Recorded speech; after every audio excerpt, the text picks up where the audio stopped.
Woo! On to the conventional deads. Anybody hanging out? So the reason we're doing this right now is because I don't feel like doing this workout. And I've already done a lot. I did about 9 sets of bench press already, and we've already done all the warm-ups in my first set of conventional deads, and I definitely feel like going to bed. But if I'm live streaming the workout, I know that I will finish.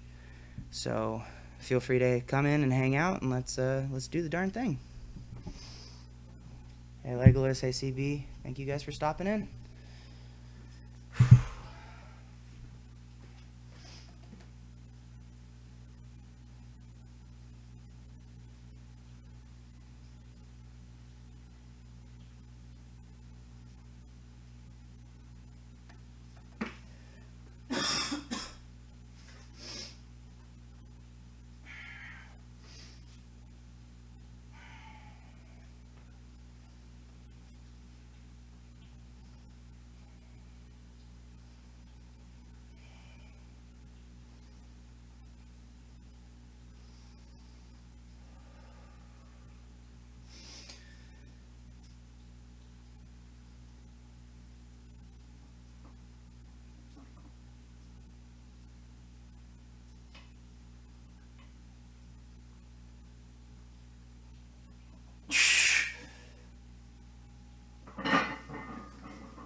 Hello, friends. Hello.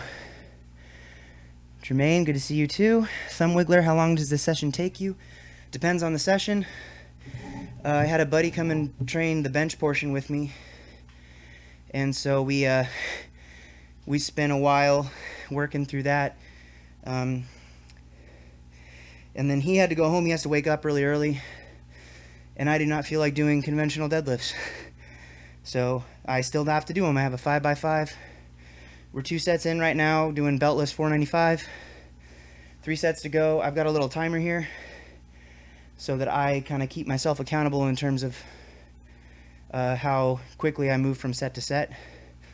So I figure I'm going to, hang out with you guys for like 5 minutes, do a set, hang out 5 minutes, and then I've got some accessory work to do, so we'll see how that all goes. Whew. Jeremy, hey. Chieftain Duke, hello, hi. And Legos, there you go, repping my... Oh man, it's all relative. It's all relative. We all start somewhere. Whew. Thumb Wiggler, 2 or 3 hours. Yeah, I'd say that's pretty average. Leading into the Arnold, I was really working on my conditioning because I had 2 meets back to back within 2 days of each other pretty much, and so I was really pushing the pace, and some of my sessions I could get down to like under an hour, but that's really pushing the pace for me. Conditioning is not like a super specific thing that powerlifters really need to be good at, because you can take 10 to 15 minutes in between attempts at a meet, right? So your cardio kind of suffers from that, but we're going to try to do these in like 3 to 5 minute breaks, I think is what we're looking for. Elite Frozen Rabbits, hello. Thank you for stopping in. You guys are keeping me accountable right now. I appreciate it. Legless, yeah, hopefully one day I reach something near your potential. You're a great inspiration for me. That means a lot, and if it helps you feel any better, no one accused me of being genetically gifted or having a lot of potential until I'd been doing it for about 10 years. So I have a feeling there's a lot of people who can get a lot further than I have in the same amount of time. It just takes time and commitment, and just keep working no matter what. If it's something you love. I mean, if it's not something you love, then you already figured it out. You don't need to invest your time and energy into something that you don't love, but that's what it takes, and I think it's most of the things I've done I think are definitely achievable by just about anybody who's a healthy adult. Chieftain Duke, how many days complete rest do you take prior to a meet? Not a lot. The most rest periods I have during maybe 2 days of no actual lifting, because in a normal training week I only have a day off, and I squat twice, bench 4 days a week, and deadlift twice. So my ability to recover from one session to the next is pretty well trained at this point. Jeremy, hey Ben, when are you doing another Q&A? As in like asking people to leave me questions. I've kind of used this to replace that a little bit for myself, just to because I like doing those kind of things and I like doing it, but I'm not really good at staying accountable for that. Maybe that's something I'll work on. So if you guys want to see more of that kind of stuff, then please do. Thumbler, gotcha. Cool. Thanks for the insight. You're awesome. You're awesome, man. Thanks for stopping in. I really appreciate it a lot. Dunkley BY1 says, but you are genetically gifted? Aha. I have some genetic predispositions to be a good deadlifter because of my limb length leverages, but in terms of actual strength, I think that I am average. I've just been doing it for a long time. I think if you took anybody else who has average genetics, they may not excel in the same areas. They might excel at one of the other lifts or have a more balanced looking total, but I've been doing this for 17, almost 18 years, and I think if you had anybody commit to something that long, you can fool a lot of people into thinking that you're genetically gifted. So that's what I would say to that. The Raven, hey dude, greetings from the Netherlands. Hey, thanks for stopping by. Netherlands, I was gonna say the Danes. Am I wrong? Denmark is the Netherlands, yes? Man, I'm really out of practice with my geography. I apologize. Chieftain Duke, cool, that's what I'm doing too. Exactly. Jermaine, how old are you? I am 27. I will be 28 in October. So I started lifting weights and working out when I was 10 years old, and I've been training for about Holland. Oh, my apologies, the Raven, Holland. I started lifting weights when I was about 10 years old, and then I've been competing in powerlifting meets for over 10 now. I think I have. The first meet I did, I think, was in 2005, I want to say. So, yeah, I think I did a meet in 2005, and I've been, but I trained for powerlifting for a couple years before that as well. So, it's, 2017 now? If that gives you kind of an age range. I'm going to get ready for this next set, because my 5 minutes just popped. So, go ahead. If you guys have any questions, or just want to hang out, I appreciate you being here and giving me the motivation to finish this out, because this is not my favorite movement, beltless conventional deadlifts, but it's good for you if you don't like it a lot of the time, like spinach.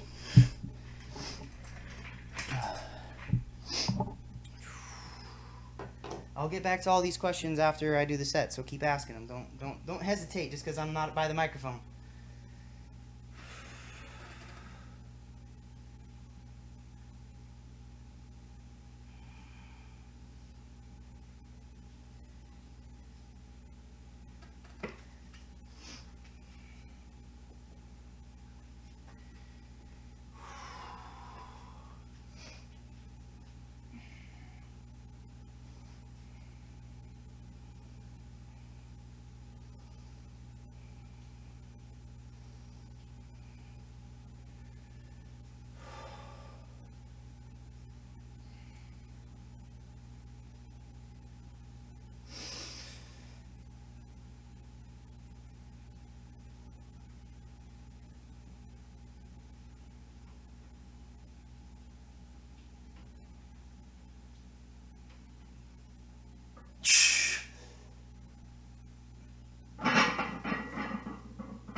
Well, they're not really as difficult as they are not fun. I'll say that.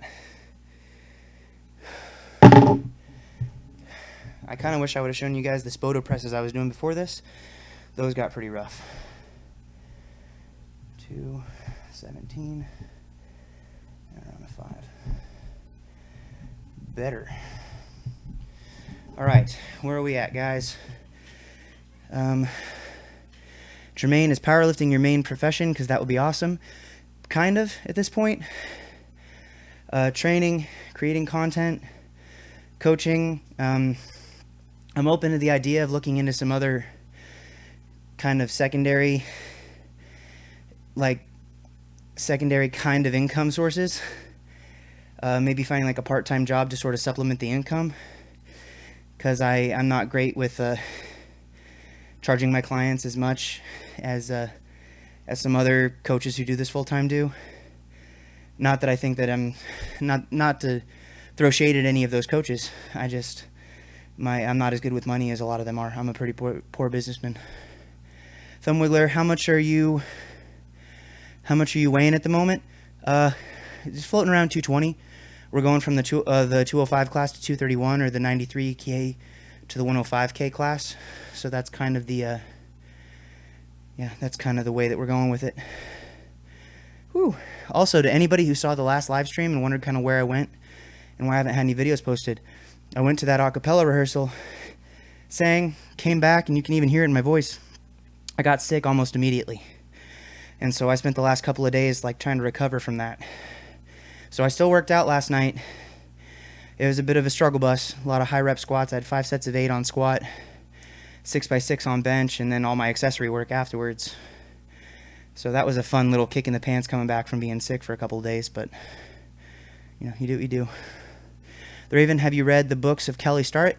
I haven't read the Supple Leopard book, but I've watched a lot of his stuff on YouTube. I've watched a lot of his videos and gone through a lot of Mobility WOD's kind of ideas, and I've worked a lot on that kind of mobility and positioning improvement sort of thing. So I consider myself, even though I am not well read with his work, I am very familiar with it. Phil, hi again from the UK. Good to see you back doing another live stream. Have you ever considered doing any strongman type work or even competing in strongman? I have done a strongman. Actually, this is a few years back. So was that 2011. 2011, I weighed 199 pounds and I won the Washington Strongest Apple. That was my first and only strongman appearance. And that was a semi-local meet, and my buddy Zach McCarley, who's a pro strongman, trained me in that, and so we worked through that. And it was a great experience, but in general, I think that powerlifting is kind of where my focus is right now, and that's really where I want to keep it for the time being. And so, you know, excellence is inherently an imbalanced pursuit. And if you want to be good at one thing, if you want to be the best that you can be at one thing, any time you spend looking towards other goals and reaching towards those can take away from that, unless they are kind of mutually beneficial. And while I think there's some beneficial things that can happen with strongman training, for the most part, just the amount of recovery, the amount of volume I need to get better at my powerlifting, and the amount of recovery that I need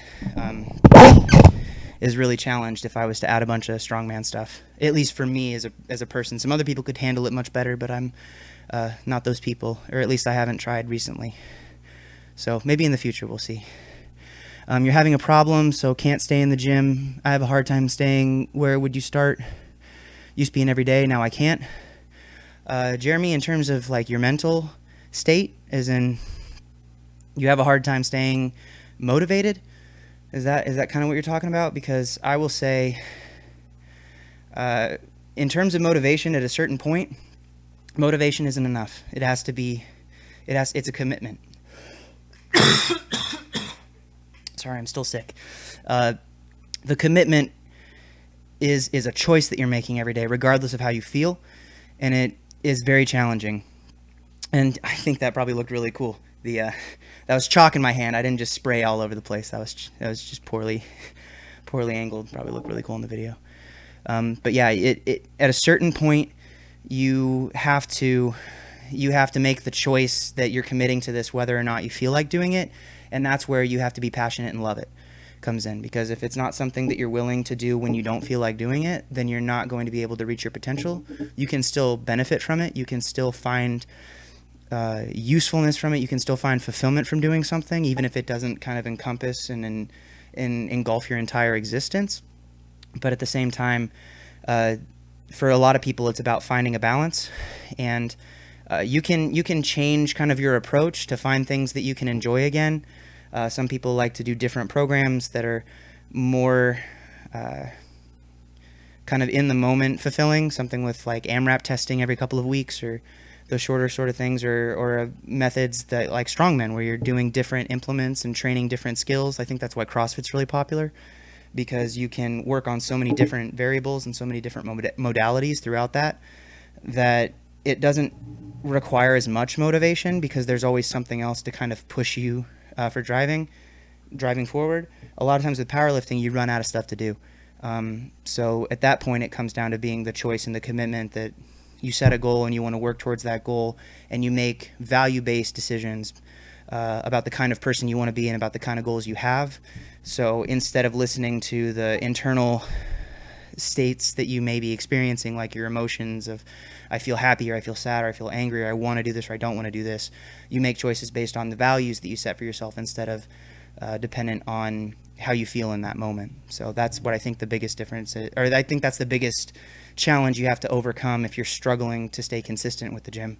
And you don't have to go every day. Some people really benefit from 3 or 4 times a week. I train 4 days a week, and I just do a lot of stuff in my sessions. So that's what I would say for that. Carter, I've tried deadlifts, conventional and sumo, and they both hurt my back, mainly lower. Should I stop or work on form? Lower the weight, work on form, and build up your base. If it's hurting you, then you're using too much weight, because even though it's uncomfortable, and it should be uncomfortable because these lifts are all relatively uncomfortable, lifting a maximal weight is never a comfortable feeling, you shouldn't be hurting from it. So assess your technique, make sure that your form is safe, and then from there you can progressively overload the weight. Super Junket, I'm going to come back and hit up your question next after this next set. My 5 minutes popped, so I got to go do this set.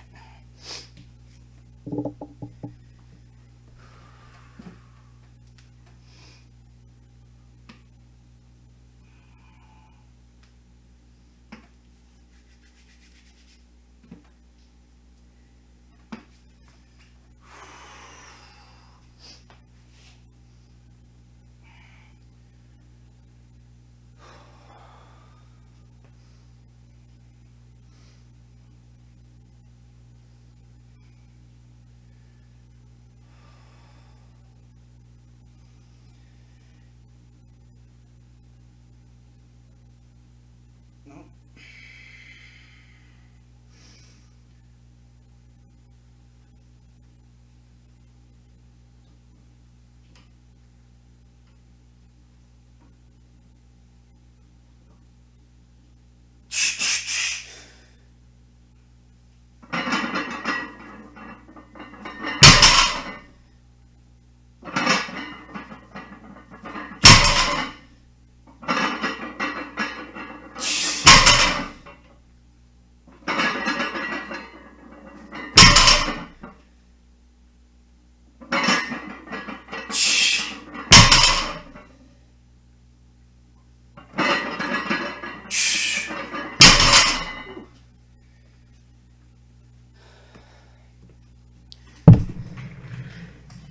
All right, another one.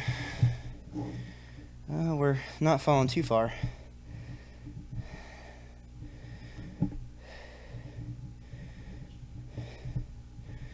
Better still.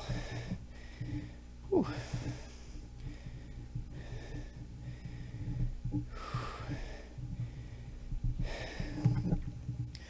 It's crazy. The set that I did before turning on the stream felt more challenging than these ones do. I think you guys being here is sending me all this energy. It's really helpful.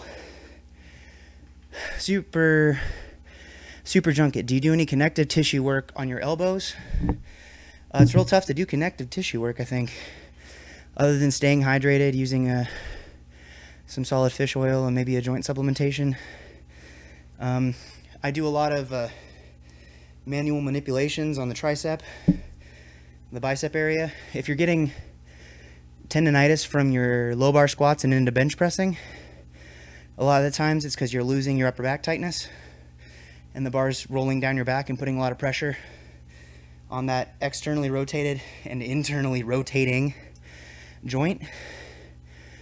And so yeah, that's what I would address your shoulder mobility.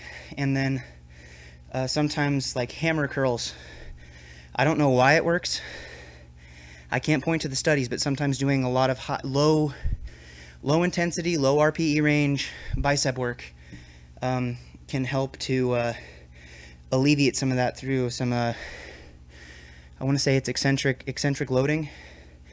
For some reason can help alleviate some tendonitis issues, but you really want to avoid it. If you're having tendonitis issues, you may need to take a step away from the movements that are causing it.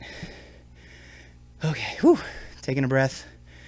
I always get so jazzed up on doing this stuff. Oh man, I can't scroll up the chat. My computer's freezing a little bit. PDBRE, I responded to your email actually, so go ahead and check that. Like I said, I got sick, and I think I said that in the email too, so go ahead and check that email. I gave you a response. I remember that specifically because I was thinking, what is his real name? I don't know who this is. The end of their question. Oh no. Fitness YouTubers, it's sad that people who deserve it and aren't constantly lying aren't making that amount of cash. Oh no. How do I... It's auto-scrolling me through the chat. I don't want that. I do not want that. Okay. All right, guys. I'm sorry. I'm missing a couple of comments because my chat is not working. Jeremy, you know that really made a lot of sense about commitment. I appreciate your help. I've been following you for years. Would like to say thank you and help for the help that you provided me. Hey, you're welcome. I hope it continues to help. My goal is always to help you guys as much as I can. It helps me stay accountable. Like I said, you guys are just having you here is helping me get through this workout in a way that I probably wouldn't have been as committed to doing it otherwise. The Diamond Maker, Ben, you ever think about cutting down to a lighter weight class? We did. I dropped from about this weight, from about 220 down to 205, and it was okay, but I'm much less consistent. And usually when I weigh around 210 to 212 is when my body is much more resistant to injuries. Again, that connective tissue, the kinds of things that you can't do as much to eliminate with direct work. I tend to have less issues with that when I'm a little bit heavier. So we're taking the time to go up a weight class. Maybe in the future we'll think about it. I think my ideal weight class would be 220, but that's not an option in the USAPL and IPF, unfortunately. So that's kind of where we're at. If I did miss your guys' questions and you are able to scroll through the chat, please go ahead and just copy paste them down below so I can get to them. I didn't mean to skip anybody, but I can't seem to scroll through for some reason. Phil, do you mind giving a shout out to my friend Wayne? He'd love that. He's a big fan like myself. Hi, Wayne. I don't know you, but you sound cool. Phil's here talking you up, so tell your friend Phil's pretty cool. You could be cool too if you were hanging out with me tonight. PDBR, cool. Thanks. You're welcome, man. Sorry again for how long that took. I've been dropping the ball a little bit. Not gonna lie. Cartman Bra, do you know of any OTC or prescription drugs that could possibly hinder testosterone levels? Honestly, I'm not really well familiarized with that. My advice for any kind of medication thing is if you're taking it, do the research required to take it. Don't listen to some guy on the internet. Look it up, read what it does, the effects of it, possible side effects of it, and don't take anything that you don't feel confident in your understanding of. And if a doctor, especially if it's over the counter or something, if you can buy it yourself, be real careful. If a doctor prescribes it to you, make sure that you ask your doctor what it means, what it could happen, and stay accountable for your own health a lot of the time. Because they see a lot of people, and a lot of times doctors are making decisions not based off of a lifting weights performance value kind of thing. So make sure that they understand that's an important part of your life, and develop a good relationship with your doctor so you can be honest and trustworthy with each other. I think that's really helpful. Super Junket. Gymnasts keep their elbows healthy with rope climbs. That's all I know. The grip is identical to hammer curls. Yeah, I don't know the studies that would suggest it, but I do know that when I'm doing same thing with calf raises with knee pain. For some reason, I have an easier time with my knees when I'm doing calf work, and my elbows don't hurt as much when I'm doing direct bicep work. But it's never heavy and it's never really intense. It's just doing the work. The weight progression doesn't matter. It's more about just doing it to get that activation and kind of to flush out all the bad stuff. Jermaine, you deserve a lot more views and subs to generate income. You're one of the coolest and realest fitness YouTubers. It's sad those big liars get so much money. You deserve that. I really appreciate that, man, but honestly, I can see ways that I could be bigger on this platform, but I prefer having a more, even if it's a smaller audience or a more modest audience, I really appreciate the general positivity that I get with a lot of my guys. And girls, I have a very low percentage of people who come and say mean or hurtful or cruel things, and I think I have a pretty good community, and I'm very thankful for that. Not to mention, I'm not sure what the deal is with YouTube right now, but AdSense, I don't think a lot of people are making nearly as much money as they did. I think a lot of the income for most YouTubers now is coming from merchandise and product lines and other things that they're doing. So I'd say that's more about them being more or less better business people. And I wholeheartedly admit that I'm a terrible businessman. So I try to coach and do a good job at that. I think most of my lifters will agree that I'm a better coach than I am a businessman. And they might even say I'm a better coach than I am a lifter. So I guess I aspire to work on that aspect of my life too. AZ, it's 7:29 a.m. Good morning. Good morning, sir. It's 11:30 for me, and I'm about to get ready to do another set. I'm going to turn the camera on, answer a couple more questions. If the chat keeps getting away from me, I don't want to miss anybody. Then my question was if you could give a brief rundown on how you coach people. In terms of programming, I program week to week. It's custom for my lifters. I'm big on feedback and adjusting based on it. I like to use percentage-based programs, but what happens is I adjust the percents and the volumes and everything for my lifters every week because I only get 1 week at a time. And I like to watch videos of their lifts, give them feedback and critique, answer any questions they have, and make sure that they feel like they're not the ones having to make a whole bunch of decisions. Because I think that's the point of coaching, is to relieve your mental aspects so that you can focus on just doing the work and trust that someone else is invested in making the best decisions for you objectively, and pulling the leash when you're feeling too good and trying to go a little crazy, and lifting you up when you're feeling too down, and reminding you that it's all a journey and that there's highs and lows, peaks and valleys, and usually the shape of the struggles that you have will shape the feeling of your successes. And I think that's the biggest portion of the biggest thing about being a good coach, is about making sure that your lifters feel like they're supported and feel like they can trust that you're making the best decisions for them to reach their goals every time. And that's what I aspire to do. I'm not perfect at it, but I think that I do my best. So that's how I would describe my coaching style. Izzy made a quick video on bicep curls and spoke about eccentric load. Yeah, Izzy is a great resource. Anybody who isn't familiar with Powerlifting to Win or Izzy Narvaez, I never know how to say his last name, and we're friends in real life. Check it out. Type in the search box if you want to know a lot of really well structured powerlifting informative videos. Izzy Narvaez. Just type that, IZZYNAR Vez. And he should pop up. Check out his channel. He's got really good stuff. He's a really great resource, and he's a nice guy. A little intense personality sometimes, but I think we both like that about each other. Super Junket. Yeah, I heard that connective tissue strengthens with a lot of reps because they don't have their own blood flow. You need to train the muscles around them. You do, and you have to be really careful when it comes to direct work.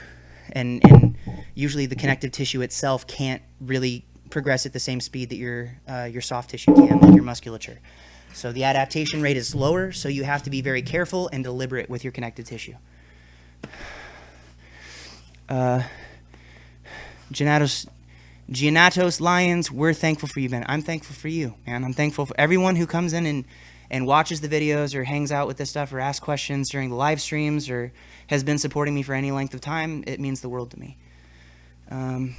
Phil Thomas, Garage Workout, what's up? Hello, sir. Welcome back again. I think you're 3 for 3 on these YouTube live streams. That's a pretty big deal.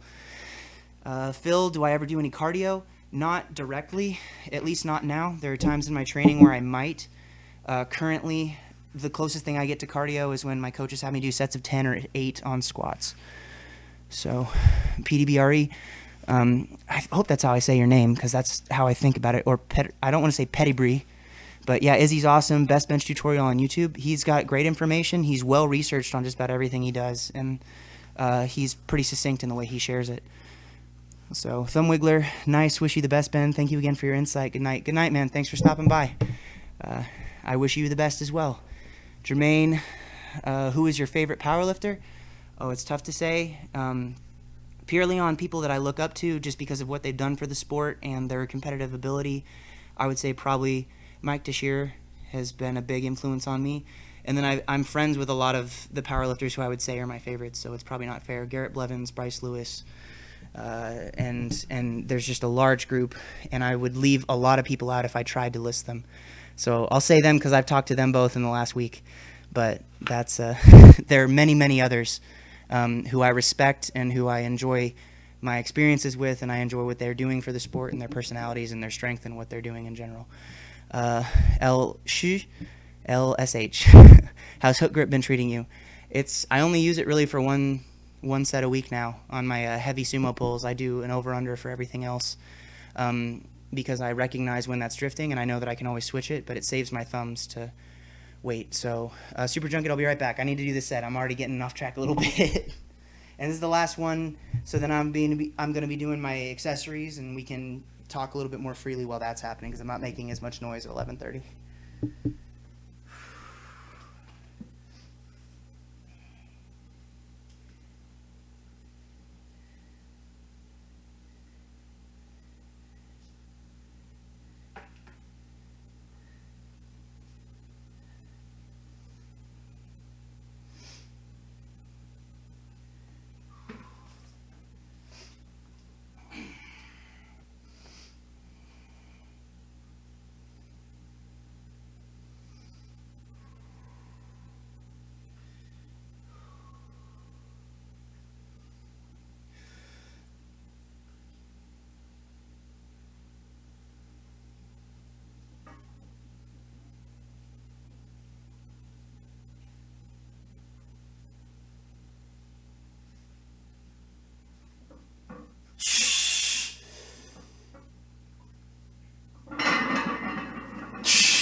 Those are getting a little bit sloppy there towards the end, but overall, not nearly as bad as they could have been, because I definitely started this when I didn't feel like doing any of the sets. So that's a 5x5 done with 495. Last week I did 4 sets of 6 with this weight, so technically we got an extra rep in this week. And yeah, feeling all right. Super Junket, would you call yourself gifted? What were your starting numbers for the big 3? I would call myself gifted in other ways. Not necessarily strength right off the bat. I think because I started so young. The gift that I would say that I had was my ability to make the decisions that I made, to be incredibly stubborn, figuring out what my goals were, and committing to keep working on it even when I wasn't very good when I started.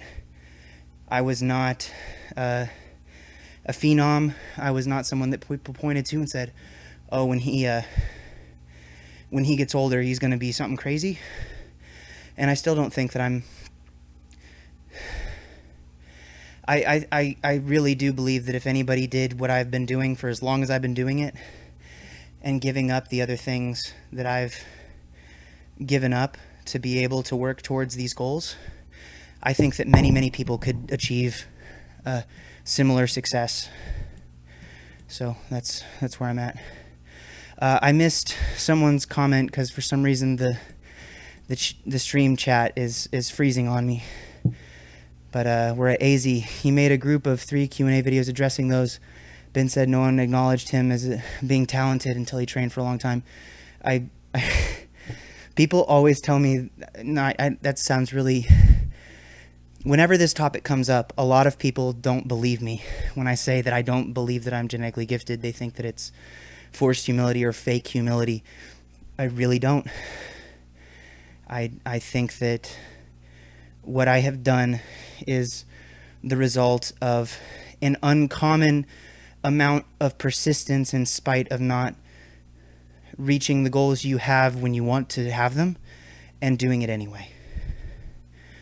So I think that's really what it comes down to. PDBR says Ben is definitely gifted, insane natty numbers. Maybe insane, but I think there's crazier guys out there and they're showing up now. There's a lot of guys who a few years ago people would look at my numbers and say those are untouchable as a natural lifter. And now there are people who are doing it after 5 years of lifting. And it took me 15. So I think that's it. Elsh. Nah, they look good, brah. Well, they're maybe from the front view. We'll see how the side angle looks. PDBR, yeah, I'd love to see you been on steroids. No, you wouldn't. I'm scared of needles, and I don't know if I'd get grumpy at people. I don't think I'm interested in looking at that. I used to. When I was younger, I used to be really tempted, but I'm not anymore just because of how many times I've run into kind of a brick wall of progress and had to overcome it, and it felt so much better to overcome it and be able to look back on the choices that I made and say it was the decisions I made and the work that I put in, and I don't have to default that success to being attributed to something else. And that means a lot more to me, I think. So again, if I missed anybody's any comments, I can't scroll up. So if you were waiting to hear your comment, go ahead and wait like 5 seconds, then list it down below so I can keep up with people. Dunkle B. Woy. What is it? Dunkley B. Woy 1. I'm at 255K deadlift after 2 years of training. I really doubt I can reach 800 lifetime.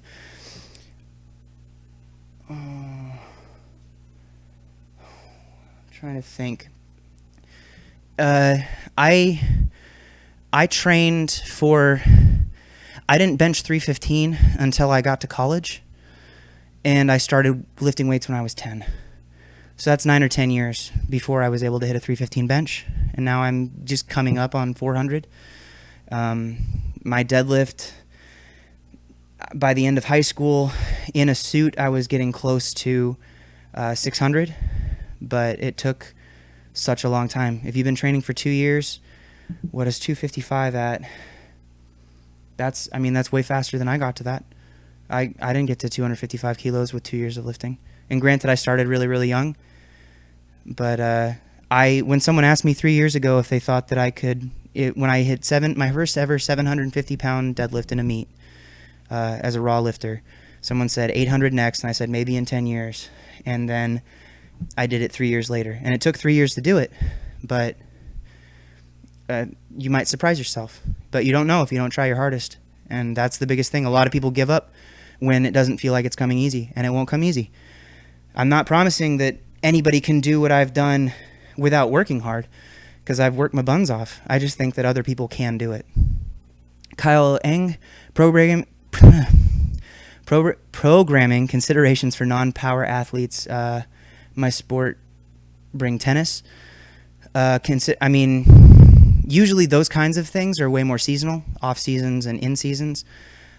General strength training, look at the lifts for what they do for you as an athlete. Squatting's great, deadlifting's great. Don't worry about your numbers as much.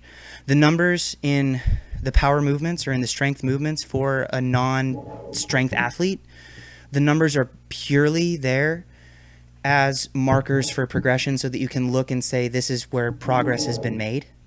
and that's the helpful thing. But you're not pushing to try and get more numbers. You know, it's better to work with lower submaximal weights where you're less dependent on putting more weight on the bar and like improving your volume and work capacity, and strengthening the muscles that have direct correlations to what you're doing. So there's no reason to bench press for a tennis player. Maybe some more useful things, some dumbbell work, incline pressing or overhead pressing, something that's more realistic for the movement of those. But like bench pressing is so unnatural of a movement, you don't really need a whole lot of work there. Targeting your weak muscle groups, but focusing on hip and core based strength, and then building that up with volume and work capacity, but not worrying so much about what weight's on the bar. That's what I would suggest for someone who's interested in building their strength but isn't a strength athlete. PDBRE Super Junket would break some records for sure. I don't know. Those records are getting pretty crazy now too, regardless of tested and untested. I mean, Jesse Norris exists. Ashton Ruska exists. These guys who are relatively young and have done some crazy things that no one thought was ever possible. So I'm honored to be in the conversation, and I've worked very hard to try and earn my way into that conversation. But I'm trust me, if I was to ever start using chemical enhancement, you guys would know, and it's definitely not something I'm interested in doing. Gianatos Lions, how long was the process of choosing your major area of study in school? When I first got to school, I was studying voice. I knew I was studying music from day one. It's just a long major. I added American Sign Language as a minor about 3 years in, and that ended up being a 3-year degree. So that kind of explains the math of why I was in school so long without failing a class or getting a graduate degray. Jermaine, are you ever going to do live singing performance?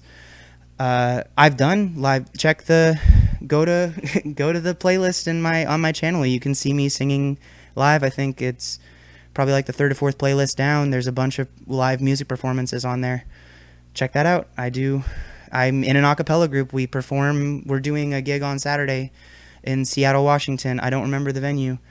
Maybe I'll pop up in a live stream on Thursday or Friday and let you guys know if anybody's in that area and wants to come out and see some a cappella music at a gig Saturday night in Seattle, Washington. Super Junket, are you doing testosterone therapy when you get old?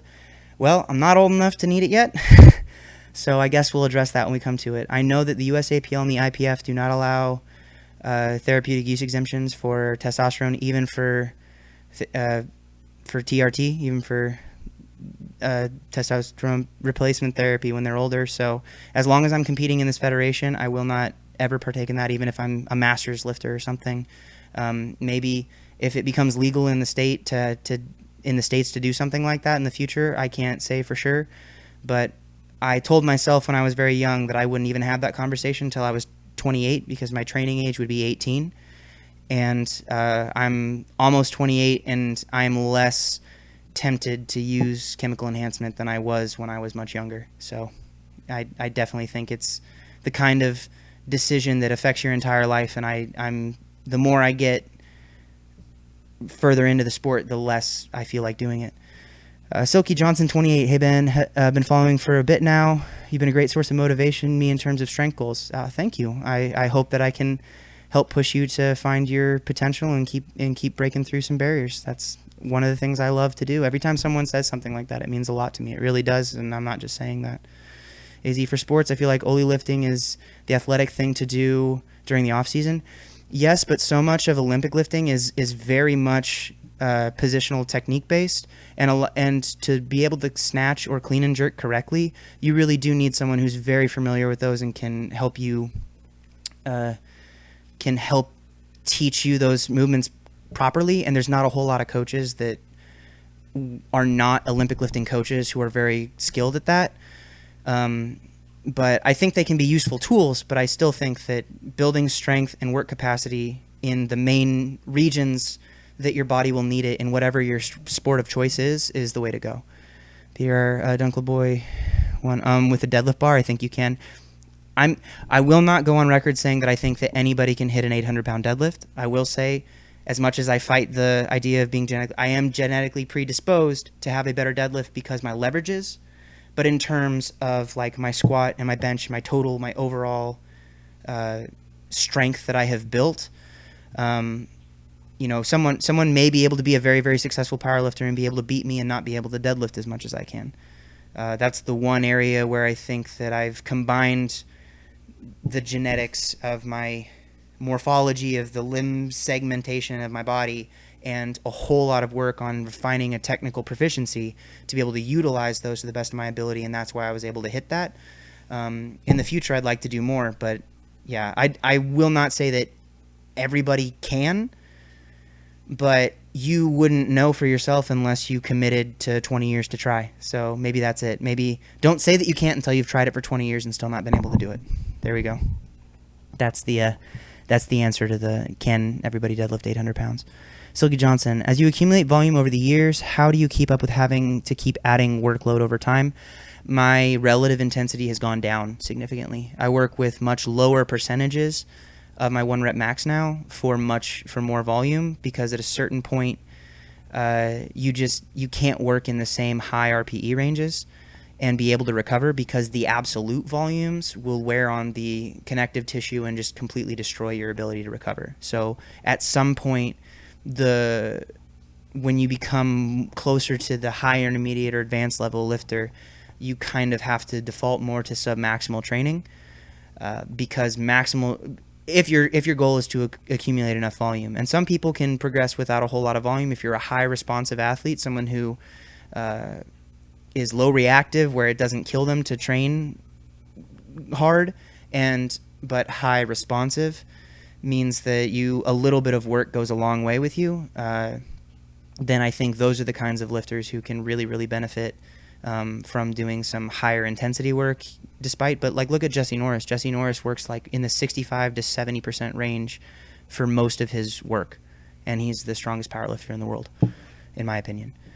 Andrew Chung, do you base your rest times on RPE of the set?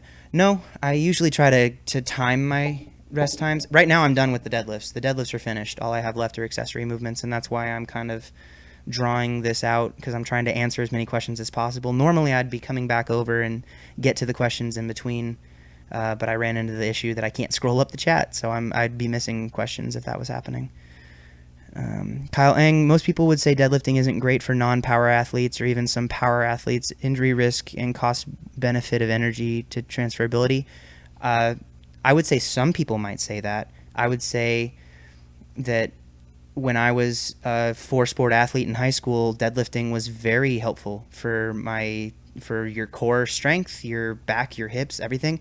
The problem that happens is the injury risk and the cost of benefit to energy transferability issue that would come up is if you have non-power athletes chasing numbers in the deadlift. Using it as a strength building movement, there's nothing inherently more dangerous about the deadlift than most other lifts. In fact, it's one of the most universally beneficial movements, like a conventional deadlift or something. You will spend your entire life bending over and picking things up. Being stronger at that and building up those muscles through accumulating volume and work capacity is a boon and positive across the board, no matter who you are. I can't imagine anybody. There are people who have bad back problems who, if you give them sub-maximal deadlifting as a protocol, will improve their core strength and the strength in their spinal erectors and all that kind of stuff. So I would definitely say that anytime someone takes a hard stance on these places, you have to really question it. You know, one of my favorite sayings is follow the one who seeks the truth, but question those who say they found it.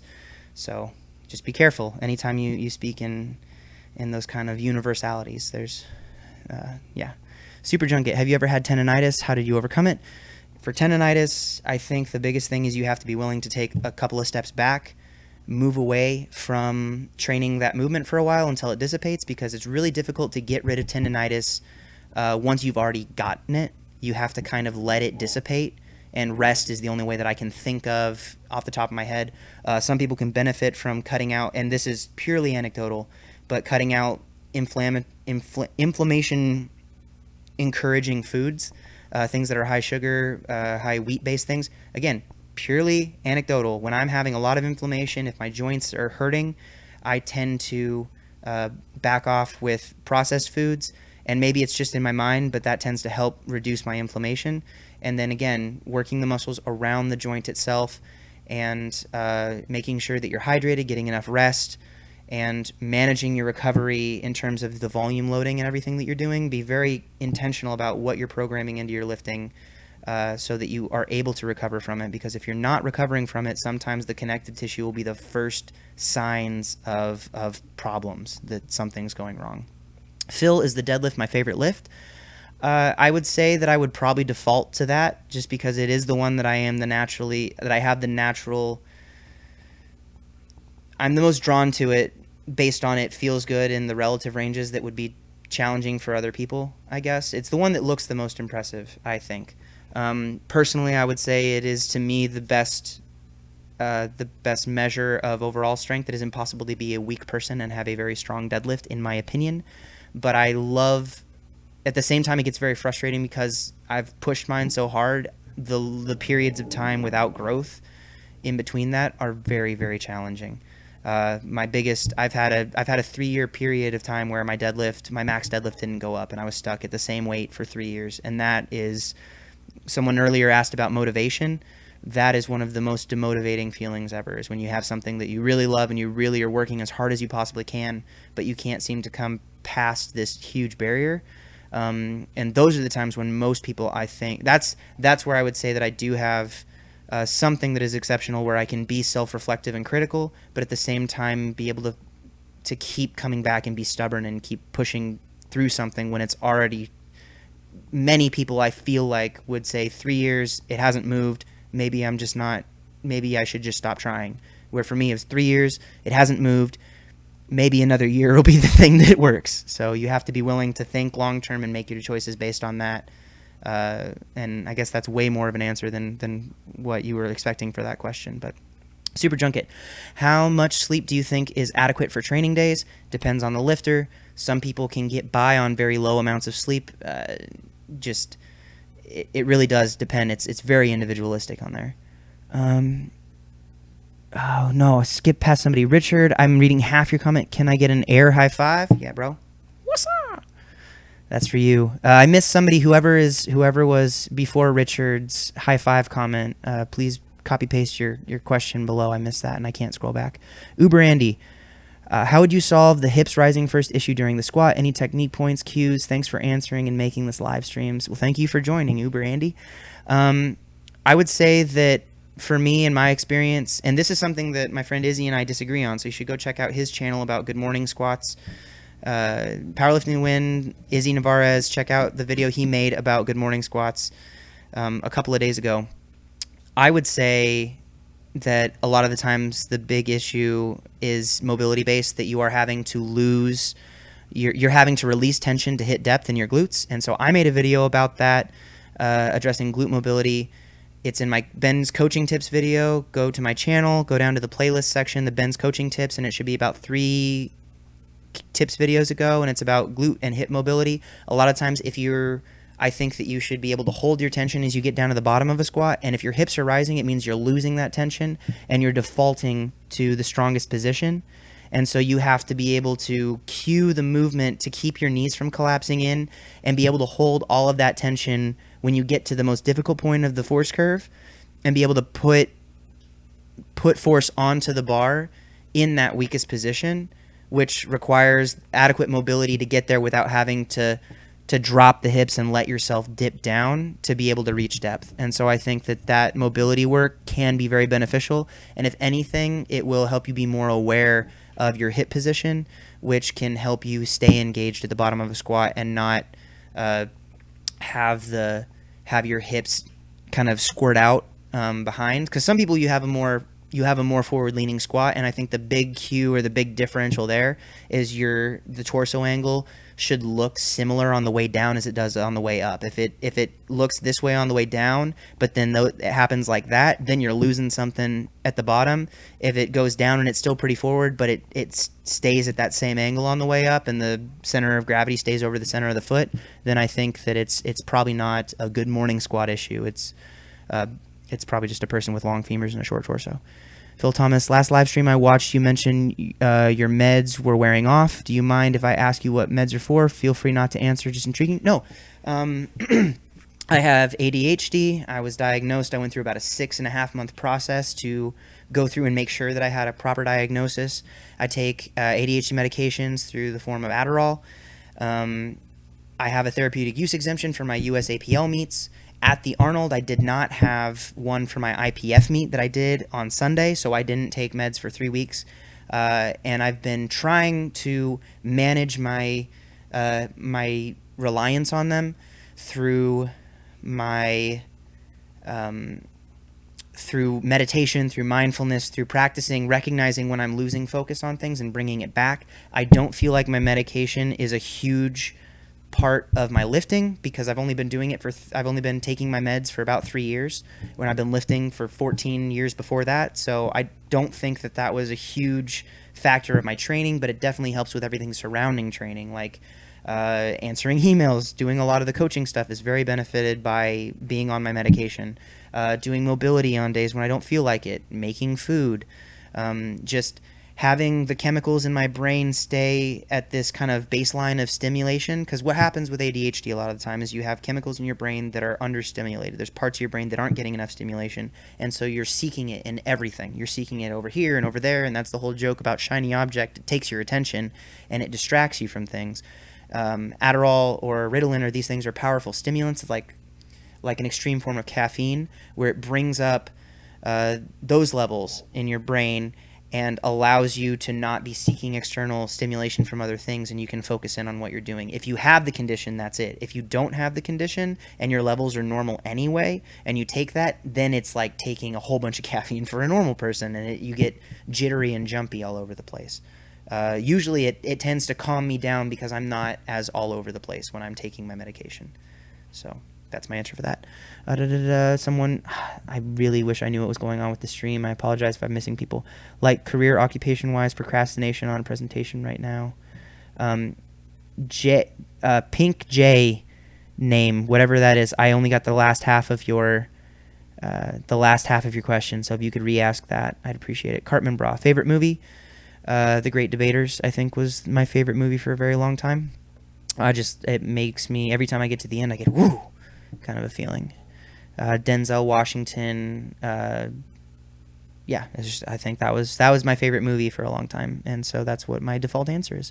Phil, how do you overcome the 3-year barrier? Did you find something new to fix or something? I just kept working on it. It just came down to the right combination of things and staying healthy for long enough and figuring out, kind of trying different things, seeing things that didn't work, and even though I would be frustrated about those things, not quitting. The whole thing about those 3 years, it wasn't just I would work as hard as I could, and I would go down this one avenue of trying to fix the issue, and it wouldn't work, and so I'd reassess, and then I'd go a different direction.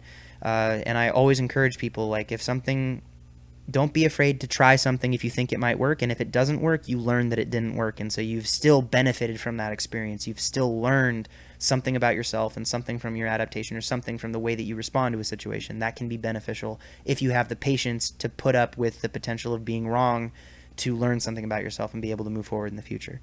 Kyle, skip mine. Sorry about that. All I said was great argument regarding the deadlift. Thank you. And thank you for repeating that. I don't want to miss anybody's stuff. Jimmy, how do you deal with a hip shift to the... Oh, no, it popped away. So just dropped weight significantly to work on it. Do you have any specific exercise to deal with it? The hip shifting. Drop the weight. Focus on fixing the mobility issue that may be occurring if you're having some sort of impingement. Make sure that you're using submaximal weights where you can cue it. If you can do a perfect squat with just the bar, then you have enough of whatever it is you need to do, and you just have to be very patient with yourself and not outrun the progression that you can do and maintain good form. And if you're having a severe issue, you need to strip everything away if your goal is to fix it in the long term, and try not to have an ego in the right now. Cut everything down, rebuild it from scratch. Unless you have a meet like next week or that's coming up on your calendar, find a period of time when you can really work on it and address it and work on that. I think that's sort of the question you asked, but I missed the first half of it because the chat, I cannot scroll. It's real frustrating to me. Adam Morose, was there any time in your life when you lacked motivation to train for a longer period? If yes, how did you manage it? Greetings from Hungary. Yes. Anytime that Eric and Hanny give me a conventional deadlift in my stuff, I'm not even kidding. I struggle so much with motivation. I don't want to do these sessions when it happens. But at a certain point, when you have committed to working towards a goal, it comes down to it's no longer a question of motivation, because you don't need to be motivated to be capable of something. You need to be committed to be capable of putting in the work to do something. And commitment is a choice. It is something that you are making an active choice despite, because that's why most diets fail. Most diets fail because you can't stay motivated throughout the entire thing. It's a commitment. It's about making the decision that is in service to the value of the person that you want to become, not in service to the internal state or the current feeling that you might be having. And so a lot of time, that 3-year period where my deadlift wasn't moving was a very demotivating time, because I was doing a whole lot of work and it didn't seem like it was making any progress. And I was having to commit to working through that anyway, and not quit. And recognizing you have to have a short-term and a long-term memory in terms of your training. You have to have a short-term memory where if something is very disappointing or something is not going the way you wanted or something went poorly, you have to be willing to forgive yourself and say, well, that's past and I can't change it. And so I'm going to focus on what I can do right now and the choices I can make. And then you have to have a long-term, you have to have the long-term focus of saying, this is what I'm going to be pushing and pursuing in the future. And this is, I'm going to make choices now that are going to benefit that future self, because that's what I'm thinking past. I missed another question about, I think it was about Adderall and Ritalin. So if you could put that down, wait about 10 seconds so I can get caught up first. Johnny Spy, where do you see yourself in 5 years career-wise? Also, how to get back in lifting in general after injury? Slow and steady. Focus on making sure that you can hit your proper positions. View it as an opportunity to fix bad motor patterns that you may have had in the past. Sometimes bigger times away from the lifting can be very beneficial towards fixing bad habits. And so that's really what you want to focus on doing, and use it as an opportunity to do that. So that should be how you approach it coming back from an injury. And I totally forgot the first part of your comment, and I can't scroll up. Anybody who has advice on how to fix that, please let me know, because this is immensely frustrating that I'm missing people's comments. ANF44, hey Ben, what's my name's Alex. Hey, what's yours? Love the channel, bro. My name's Ben. That's my real name. I'm not even fibbing. AZ, hey Ben, I've made a decision to slowly cut from 25% at 93K to sub 15. Is it sensible, or am I damaging my progress by being in a deficit for possible a couple of months?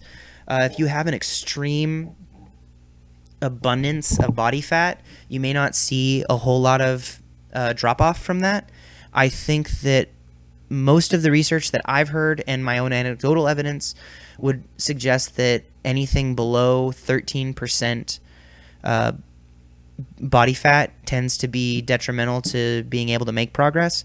If you have a lot of excess body fat, cutting to something that is more reasonable, you may be able to not experience as much of a drop-off.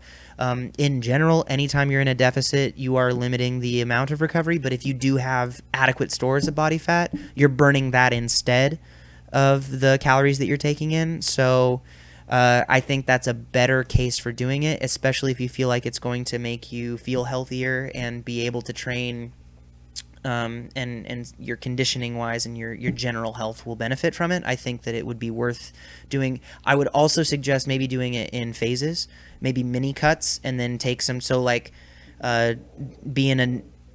to pursue a deficit for a little while and then stabilize after a certain point. So cut for a bit and then get to maintenance until your body kind of stabilizes there, and then go maybe a little bit of a surplus and then go back into a cut. I think Dr. Mike Israetel from the Renaissance Periodization has talked about this in some of his videos, and I would recommend checking out some of his work. He's very helpful and a very good resource for that kind of thing. And I really like the stuff he's talked about with, because it's more than just the math problem, right? You have the emotional things that come with seeing your lifting go down, and really the slower you can make the process to get down there, usually the less you'll see initial loss on any of the lean tissue that you have. And so but it's longer that you're staying in there. So I would say my advice would be small mini cuts with periods of maintenance, where you kind of stabilize yourself and just commit to a long-term approach. If that's where you want to be, and that's the body that you want to have, and you think you can be more competitive, or you think you can find more fulfillment in what you're doing, then it's worth it to you. Just approach it in a way that has longevity in mind and is sustainable throughout a period of time. And for maybe it's Jeff, but he likes his middle name Ben. My middle name is Allen, actually, so it's Benjamin Allen Rice. That is my full name. Brendan, are you excited for season 3 of Rick and Morty? I didn't get into Rick and Morty. I don't actually watch much TV. One of my roommates did, and I've enjoyed a couple of episodes of it, but I didn't get into it as much, mostly because I don't think I was in the right mindset when I had my first exposure to it. Um, so I'm excited that it exists and that there's a whole bunch of things that can come from that. And maybe in the future I'll be able to look more into it. My girlfriend and her sister got a Rick and Morty card game for Christmas, and we played that, and it was a lot of fun. We watched an episode. It was the one with the parasites, and so we watched that episode, and I enjoyed that episode a lot. But in general, I don't watch a whole lot of television, and the only time I really watch Netflix is when Jess and I are hanging out together. So I watch a lot of YouTube videos. I watch a lot of internet content in that way, but I don't watch a whole lot of television. So I think we're caught up, and I'm so sorry for everybody who I missed. I don't know why it's doing this to me. I'm very upset at the YouTube streaming services for not allowing me to just scroll up. Maybe if I do something through. Come on. What's your deal, YouTube? Why won't you just let me see? I just want to see. Okay, stream options maybe.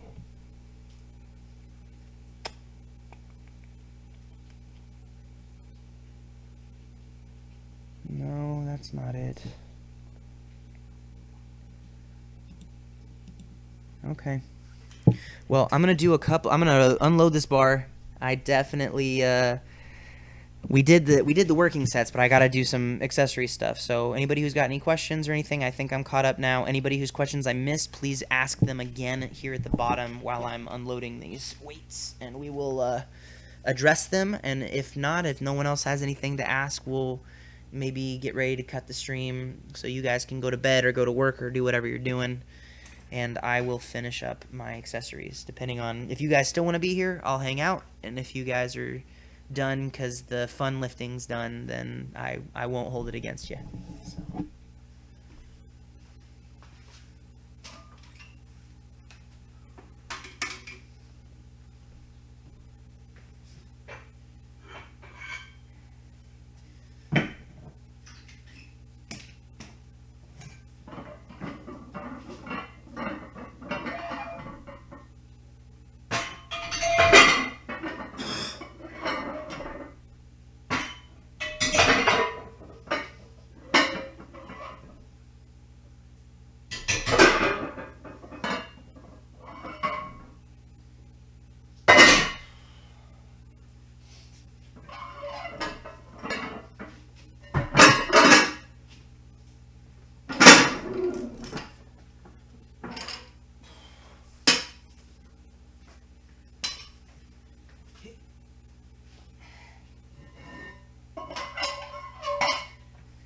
Easier to unload it that way.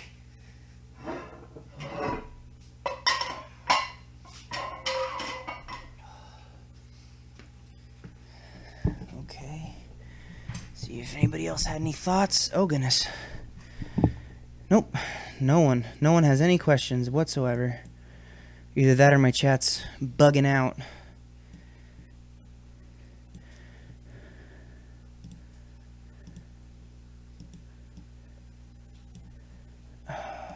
Come on.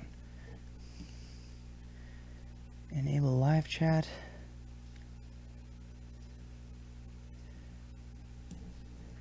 I don't know why it's doing this. I don't know, my computer's just being a little wonky.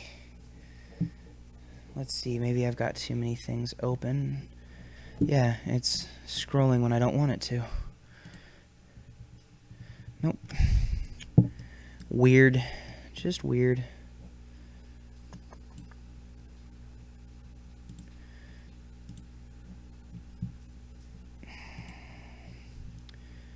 Alright. Got some pen lay rows, and I will be using... What side am I closing? I'm closing my stopwatch side. Yep, leave that. Alright, got some pen lay rows. I'm going to be using a supinated grip because when I do my majority of my rep work for my sumo pulling or my conventional pulling, I'm using still an underhand because I don't hook grip all of my sets, just my top sets for my competition pulls to save my thumbs. But I've noticed that if I work with my rowing with both hands with an underhand position, I can really cue on building that kind of lat engagement. And so that is why I'm choosing to do these lifts the way that I'm going to be doing them. So yeah, here we go.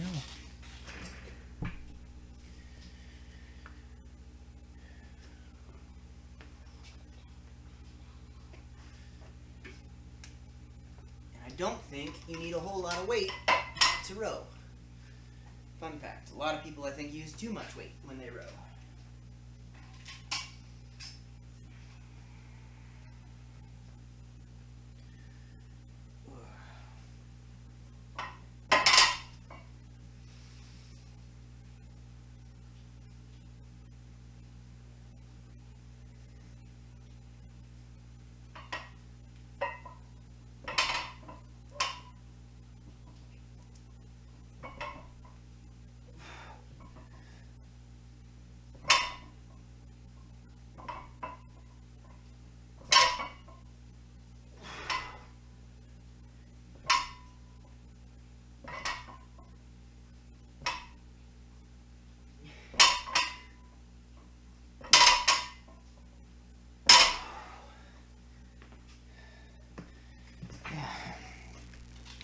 You can see it's trying to float away from me because I'm not able to keep my lats as tight when I do that.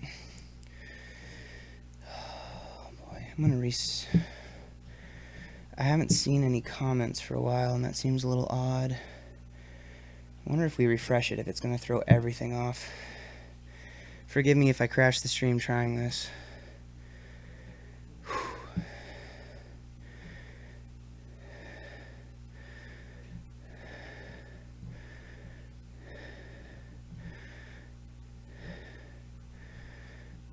Did I ruin everything?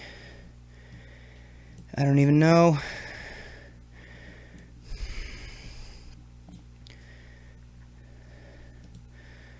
Oh, well now I can actually click on the chat options, enable live chat. Okay. I think that's what we had. I guess we'll see if anybody's out there. Oh yeah, there we go. Finally, goodness gracious. I just needed to refresh the stream, I guess. Oh, goodness. Okay. I'll try to catch up. Which ones did I not answer?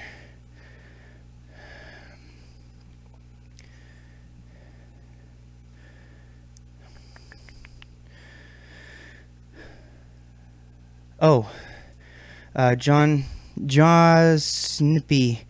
Where do you see yourself in 5 years, like career occupation-wise? Ideally, I'll figure out how to be a better businessman with my coaching and doing something in the strength community. That's what I like to do, and that's what I'd like to continue doing.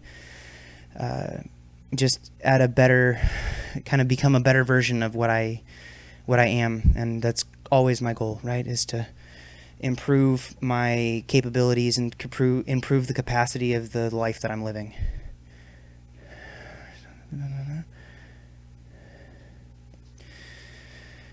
Okay. Jimmy, you asked, I'm on Ritalin for ADD. Any difference between that and Adderall? I'm not as familiar with Ritalin as I am, because Adderall is what I take.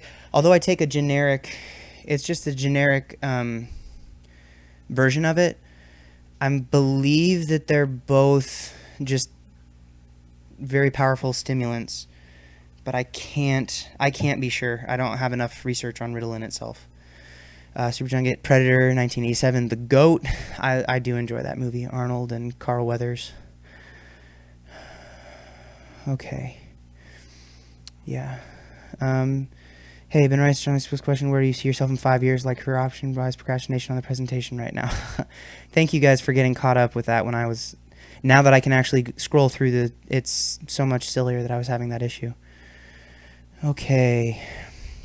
Here are all the questions. Now I'm down to you guys. Cartman Bra. What is your progression scheme like for the pendulay rows? Honestly, I tend to keep them light because as long as I can continue to engage and activate, I don't care what the weight is on these because it's not a competitive lift, and so it's just about movement pattern and just about strengthening the muscles. And I try to use as much musculature. It's the exact opposite of the other lifts with your competition squat, bench, and deadlift. You want to move the weight as efficiently as possible, and so you're using as little muscle, like you're trying to engage everything and kind of abuse your leverages so that you're having to work as little as possible to get the most weight moved, right? With my accessory movements, I try to make them as hard as possible, and so that I'm having to use as much muscle as possible so that I don't have to use as much weight. It gives me a chance to not beat up my connective tissue as much. It gives me a chance to really to just focus on positioning. And even though I struggle bus with my ego with that, because I'd love to put on 4 plates and just row it like junkie, and I think there's a time and a place for that. I personally have found much more benefit from focusing on the things that I need to do to build positions rather than strength. And if you can improve your ability to hold a position, that's the way I approach my rows. That's the way that I approach the progression for any of my accessory work. It has a very specific purpose, and I'm going to target whatever it's meant to target and work that as hard as I can with as little weight as possible so that I have room to grow through it and so that I don't beat myself up when I'm already beating myself up with the main lifts, which take most of my attention. So I hope that answers your question. Phil, we're back. Chat was disabled for some reason. Yeah, I'm sorry, guys. I'm still on the Wi-Fi out here. Apparently my computer doesn't have an Ethernet dock, and so I'm ordering one to be able to connect it directly to the modem. But I have a 50-foot Cat6 cable that's connected to a very powerful Wi-Fi router out here in the garage, so I don't have to go all the way through the house to get it. But it's still not as good as a direct connection would be. Lemieux, VG, hey Ben. Yeah, the chat was disabled, it said. Sorry about that, guys. And chat is back. Yep. I think the comments were disabled. I couldn't comment before, that's why. We back, baby! That's right. I disabled comments. YouTube disabled comments somehow because I couldn't even click anything to do it. And so when I refreshed the page, it allowed me the little God hand to click on the options to be able to change anything. Yeah, chat's now work. Yep, you guys, you're all right. You're all right. Fedor Eliminenko. I know that fighter too. I don't even know why I can't say Eliminenko. How well does the Smolov squat program work on the deadlift? I know you've run it a few times before. I have run it. That's one of those times where I would say that was more beneficial for mental conditioning. And while it did improve my squat at the time, and it was very, it helped me break through some personal mental barriers, I would not recommend that for most people because I think that you don't have anywhere to go from there. Because once you come off of a Smolov squat routine, you can't do more volume than that. You can't do more volume with those intensities. You can't just do 4 days a week squatting unless you're going straight Bulgarian method. But even then, the amount of lifts you're doing, like 35 or 36 working lifts for squat 4 days a week for the accumulation phase of Smolov. And I think your time would be better spent finding a more sustainable type of programming and working on that as a more long-term approach. The biggest benefit that I had from the Smolov squatting was it helped me really refine my squat technique at the time. In terms of strength for the deadlift, I didn't really do much deadlifting for the first few times I ran it. The last time I added some back in, it didn't do a whole lot to really increase my deadlift. It because I wasn't working on the technique of deadlifting. I got stronger. My lower back, my lower back, my hips, my glutes, everything was stronger from the squatting. But I think that I could have had a better result in my total from focusing more on my total with a more sustainable type plan, because after each time you'd run the program, you'd have a severe drop off of detraining effect from not doing that kind of volume again and not doing those kinds of things. So that's it. AZ, thanks, Ben. You could try viewing chat on another device. I could, but my phone is... if you guys want to do one thing for me, try to help me build this channel big enough that I can afford a new phone, because mine is about 5 years old, or 5 years outdated, let's say. And it continues to die on me, so this laptop is really all I have to work with. I have another monitor. It's just a TV screen here. But for some reason it was an internet connection, and if it's not working on my computer, then it definitely wouldn't work on my super sad phone. I can't even play Pokemon Go on my phone, and it breaks my heart every single time. Because I was a Pokemon kid, and I got real excited when Pokemon Go came out, and I would still probably be playing it if my phone could support it, but it's too outdated. It can't run the software. So sad, Ben. Robert Pauling, is TSM going to win NA Finals? Bjergsen, baby. I think they're going to win. I think that Cloud9, unless something changes in the meta, I think that TSM has it. I think they have it in the bag. I believe in my boys. So I didn't even watch the quarterfinals this weekend for the other teams. So I think CLG's out. I think CLG got beat by FlyQuest, which surprised me because FlyQuest has been dropping, and their first few weeks they were really impressive, and everybody got all excited because High's shot calling, and everybody was like, oh my gosh, it's original Cloud9. But I think that TSM has what it takes to win. I think them not winning would be a fluke. I'd like to see them go to MSI.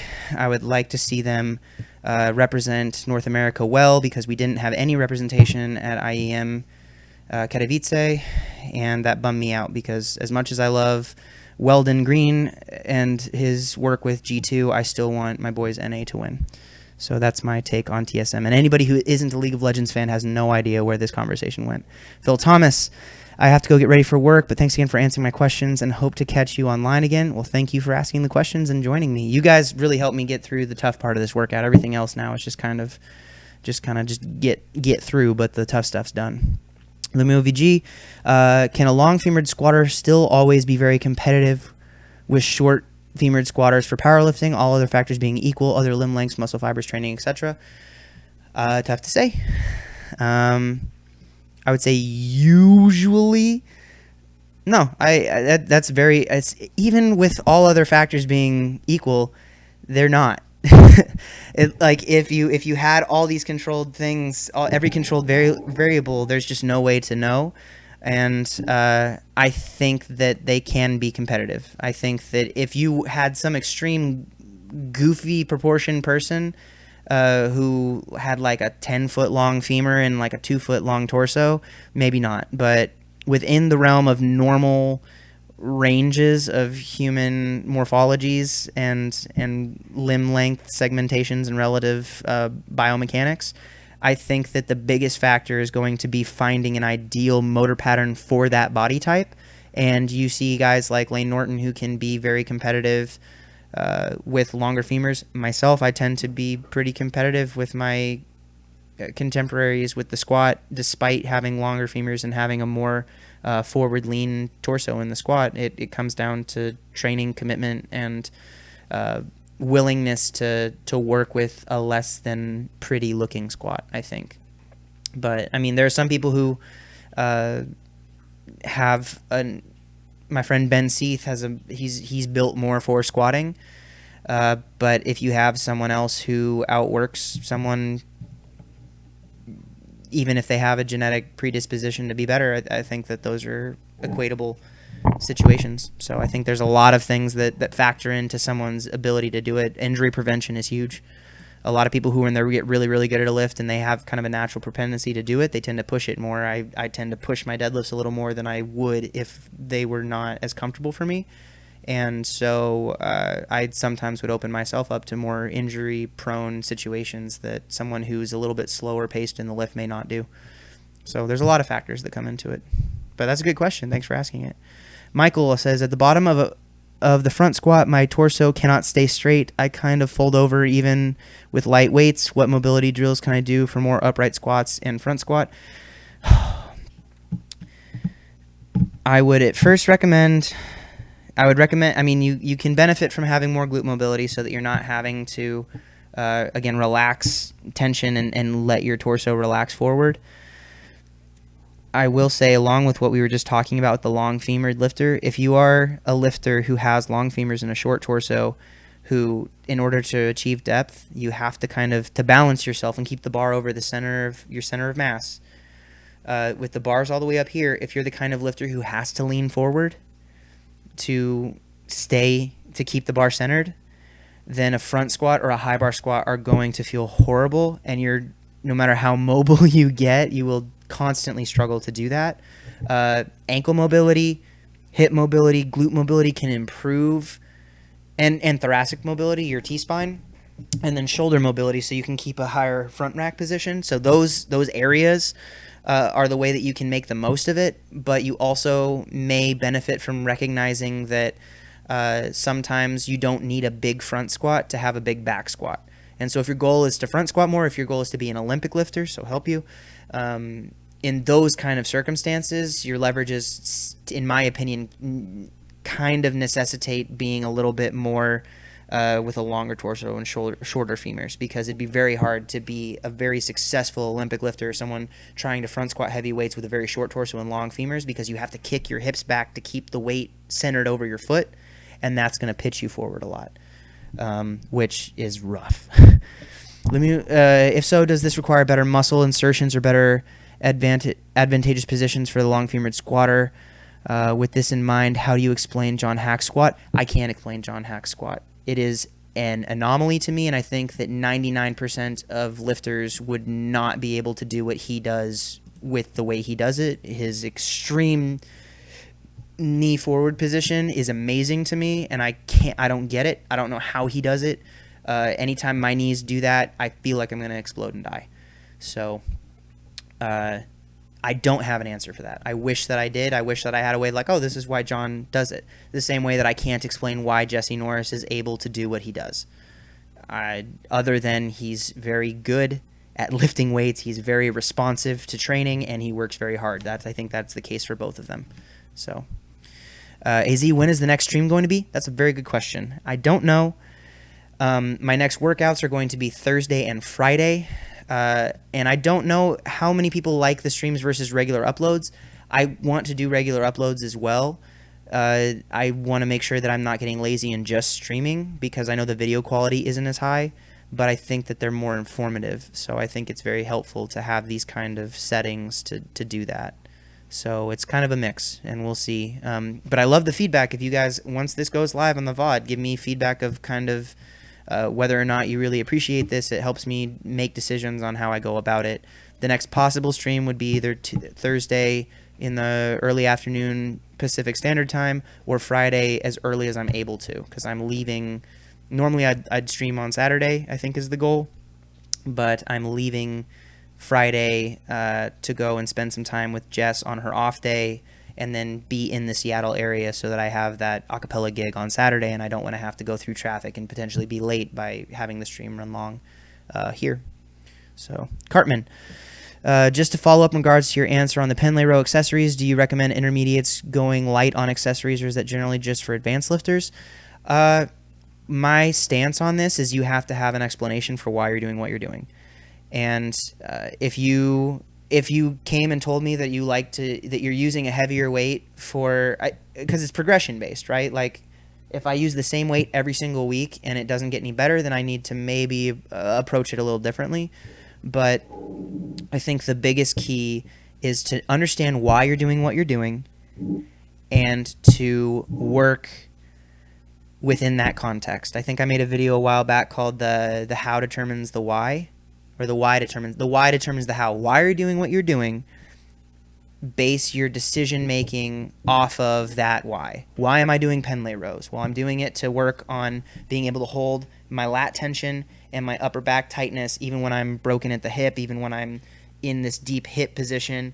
And I like to focus on keeping my knees from moving. I like to focus on my core contraction and get as much work out of that as possible. It doesn't do me a whole lot of good then for sets of 12 to be going through a whole lot of excessive body English kind of to get the weight moving, because I don't care about the weight. I care about those positions and focusing on that contraction. When most of my lifters, that's what I encourage. Some people find more hypertrophy from just getting more weight. I think that the difference is you run out of room to grow eventually when you do that. I think you extend the process that you can overcome and make adaptations and make gains when you force yourself to hold to a very strict light standard until you're able to progress naturally from I've gotten strong enough that I can do this weight for this set and rep range with the ideal technique and perfectly, and I'm going to add a little bit of weight because I have to continue to make it adequately stimulating to be able to grow.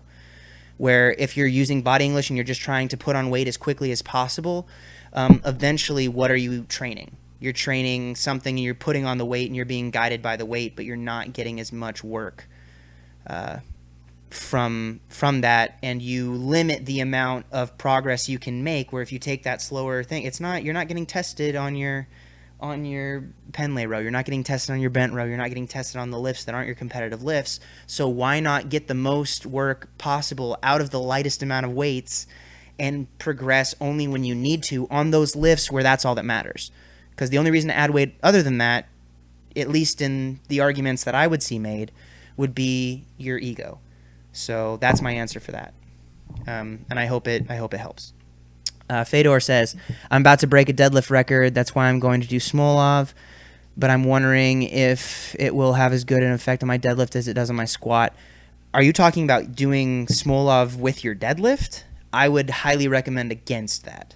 I think that the recovery needs of that movement would be drastically higher than it would for the squat, and I would recommend, if you're doing Smolov for your squat and hoping that it's going to help you break a deadlift record, I think that a more balanced and full encompassing programmatic approach would be a better way to go about increasing your deadlift than trying to have it be a secondary effect of a very high intensity, high frequency, high volume, mentally draining squat routine. That's just my opinion, but you make your own choices. I know I did. I did that, and I wouldn't.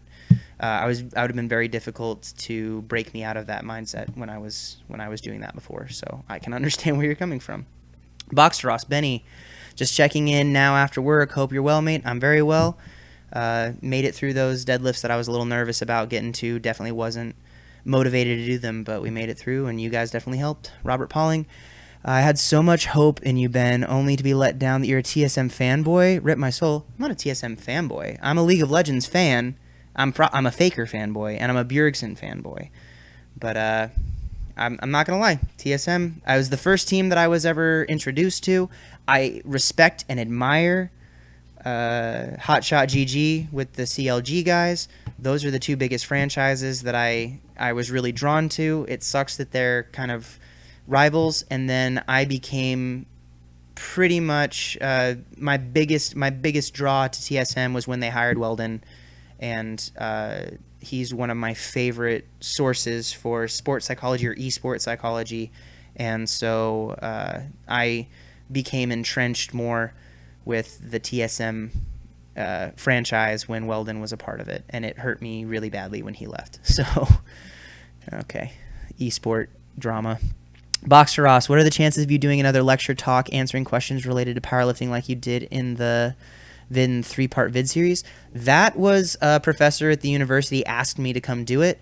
When I was talking to Bryce a few weeks ago, he encouraged me to look for gyms that would be interested in having seminars put on. And so if anybody's watching this and thinks it would be kind of a fun idea if you have a gym owner, if you're, know anybody from like a CrossFit gym or a local gym who'd be interested in having me, have them email me. I'd be interested in looking into doing some seminars or in-person coaching. I think that I tend to have very good results when I'm with a lifter in person and can work on some things with them. And I think that I have some good things to talk about. So I try to let that out through here, but it's a different kind of setting. So if anybody's interested in looking to have some seminars done, that's something I'm interested in doing in the future. And F04, whoever had the Adderall question, Adderall is more powerful than Ritalin in my experience. There you go. I don't have experience with the other, so I can only speak from my experience with my own medication. Box Ross, have you ever tried a car buffer as a mobility warm-up tool? If not, totally recommend. I used to use something called a Genie Rub, which is a very similar thing, and I have one of my lifters in the Tri-Cities area actually uses a car buffer. So definitely have found it to be beneficial in the future, or in the past, and I've enjoyed it a lot. Michael, thanks, Ben. I think my femur to torso length is pretty normal. Okay, then in that case, I would say thoracic spine, being able to not have your upper back collapse, your glutes and your hips. Check out the video that I posted in the coaching tips video about how to improve those and work on them in the correct way. And then your shoulder and elbow mobility along with your ankles. So just about everything, and your front squat should benefit unless you have some severe limb length and segmentation issues. PDBRE, I love these streams. I do too. I enjoy it a lot, and I like it even better when I'm mostly done with the workout because I'm not just sitting here dying the whole time. We'll see how things go. Maybe in the future I'll do some that are more based just on this kind of stuff because I like the talking, and I think that the lifting isn't all that huge a part of it. We'll see. In the future, I think it'd be kind of fun to look towards moving this to the IRL segment of Twitch. I'm a big fan of the Twitch streams. I don't think I'm good enough at video games to be able to turn this into a video game channel where we talk about lifting stuff, or at least introduce that kind of stuff. You guys would see me be terrible at Dark Souls. I don't know. We'll see what happens in the future. I think this is something that I want to continue doing, and I want to continue to work on and improve, and I think that I can. Francois Calvo, Ben, should a panda use a mixed paw grip or a double overhand paw for the deadlift? Pandas are not great for their grip, and so I don't know if they even have opposable thumbs. So probably a mixed grip because you'd have a difficult time hook gripping if you're a panda with no opposable thumbs, which my heart breaks for all the pandas in the world who are forced to live their lives without ever experiencing the magic that is the hook grip master race. Michael, these streams are great. See, I like it when you guys are encouraging me to do this because otherwise I just feel like I'm talking to myself. AZ, I'm trying to summon people from Reddit. Our powerlifting, I think, that fit nicely there. Oh man, yeah. I visited Reddit r/powerlifting for like a week and was real bad at like committing to going back and interacting with there, but. Yeah, in the future, who knows? Who knows? Like I said, I'm looking to expand and improve my ability to put out like content to help people and to just interact with more people that I think that I can positively impact. I just said the same thing twice, but I think you all know what I mean. That's my goal. The more people who at the end of my life I can look back and say, maybe I helped someone who was going through a hard time or who had something they were struggling with that, it's just lifting weights, but at the same time, if it offers you fulfillment and if it offers you a structure for your life like it has for mine to make it a better life that means more to you and you feel like you can use it to learn how to push yourself to reach goals and try to achieve things that you never thought you could do, then it is worthwhile. And the more people that I have the opportunity to share that with and to potentially encourage or be encouraged by, then that is worth it to me. So that's kind of where I'm trying to go with all of this. I'm not looking to be famous. I'm not looking to get rich from this. If I have pretty much everything that I need, and there are a few things that I want to work on, I'd like to be able to support the people that I care about in my life, but I have no aspirations to be rich and famous. I just want to try and make a difference with the few people that I can interact with. And so the more I can, the better I think that would go. Lumio, I second this. Pete Rubish is able to increase his audience by having a Reddit account and grabbing people from Reddit who aren't usually YouTube lurkers. Yeah, Pete's done a lot of right decision making in terms of building his audience. I think for a long time, Pete's draw was kind of the internet thing. And Pete and I are cool. I talked to him at the Arnold when I was down there in the animal cage. We got a little bit of a chat, but I think he made some really good decisions when it came to kind of taking the right steps with his social media to kind of build his audience. And I like Pete. I think that he's grown a lot as a lifter since I knew him back before he deadlifted 700 pounds. And when I used to deadlift more than Pete, that was a crazy time. The Jack Veneno, any literature you recommend for strength programming? Oh my goodness. I'll be up front. I don't do as much reading as I should, but I know some resources from people that I trust implicitly to have good stuff out there.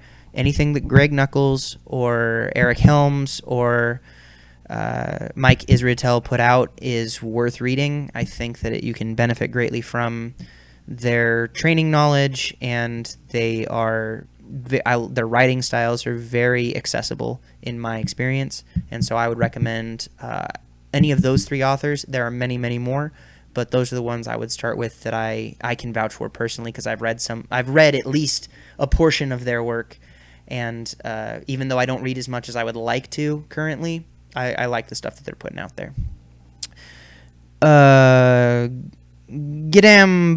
Mitch. Do you get your adrenaline glands going for your max? In general, I tend to try and relax a little bit before I take heavy weights because I need to focus. I'm a big proponent that that your capability is not determined necessarily by your confidence. It's determined by your execution. And so if you can focus in enough to be able to do the things that if you're well practiced enough and you're well prepared, you don't need to get hyped up for a lift. You just need to execute what you're capable of doing. And so I don't need to get a whole lot of freaked out. Usually when I freak out, it's after a lift, because if I do it beforehand, that's when I make mistakes. I get ahead of myself and my energy is too high and I'm not able to bring it down and stay in the moment and engaged in the moment. I start to think about what's gonna happen or what just happened. But my best performance has always been when I'm centered in this moment. So that's my answer for that. Not really. But they get fired up right afterwards when I'm excited. Fedor, no, I'm doing the squat program, just wondering if it will carry over to my deadlift. It might carry over to the strength of your deadlift, but deadlifting will be most benefited, in my opinion, from incorporating not just getting stronger, but getting better at deadlifting through practicing the skill of deadlifting. So that's my answer to that. G3 Tambich. What special things do you do when you're in a caloric deficit, or do you only recomp? Special things? I don't have be in a caloric deficit. Try to eat foods that are satiating and don't develop a bad relationship with food that will challenge your emotional state, because usually that's where people will fall off in the diet. You're committed, you're making a decision based off your values, not off of your internal states and how you're feeling in this moment, but you are still a person and impacted by your emotions, and so you need to make decisions that are going to set you up for success and not be so challenging that you can't reasonably expect yourself to be able to overcome the severe temptations that are going to happen, because those kinds of states in your mental setup and like the cravings and things that happen tend to be the kind of things that you're fighting against your human nature to stop doing those things. Your body is seeking food, you're wanting food. When you're in a deficit, your body doesn't like being in a deficit, so you just have to accept that that's going to be the case, but try to be reasonable and forgiving with yourself when you don't always land within your exact stuff. Don't stress about the little things. It's about a long-term perspective, and treat it as such. I hope that helps and answers the question. Super Junket, what's your favorite role on LOL? I would say jungler. I am a fan of the jungle role. AD carry and support. When I played, I no longer play. Just I'm gonna say that right away because it became too much of a struggle for me. My personality is one of I become obsessive, and I am very much a fan of the pursuit of mastery. And so I tend to have a hard time getting into hobbies that are more relaxed. And so with video games in general, I have to be very, very careful with my own habits and tendencies when it comes to video games because I don't play them as much to just enjoy them. I play them to get good at them, and I play them to excel at those things. And so I have to monitor that very carefully because it begins to cut into other areas of my life. And if I want to be the best that I am at this and at my job of coaching and as a boyfriend and as a son and as all these other things that I want to do, trying to be the best league player that I can really became an issue for me where I was just in terms of time management. But I was a jungler. I would fill at support. And I guess top would be my third role, mid, and then I dreaded anytime someone had me play AD carry. I would just play Ashe and farm the whole time, and I hated every game that I played as AD carry. So jungle, my favorite. AD carry, my least favorite. Roy J. Nicholas, how I have long arms. Should my deadlift grip be narrow or wider? Straight down from the shoulder. Any narrower, you're losing ground. Any wider, you're having to pull further. So in general, no matter what your length of your arms is, they should just drop straight down from the shoulder in a straight line.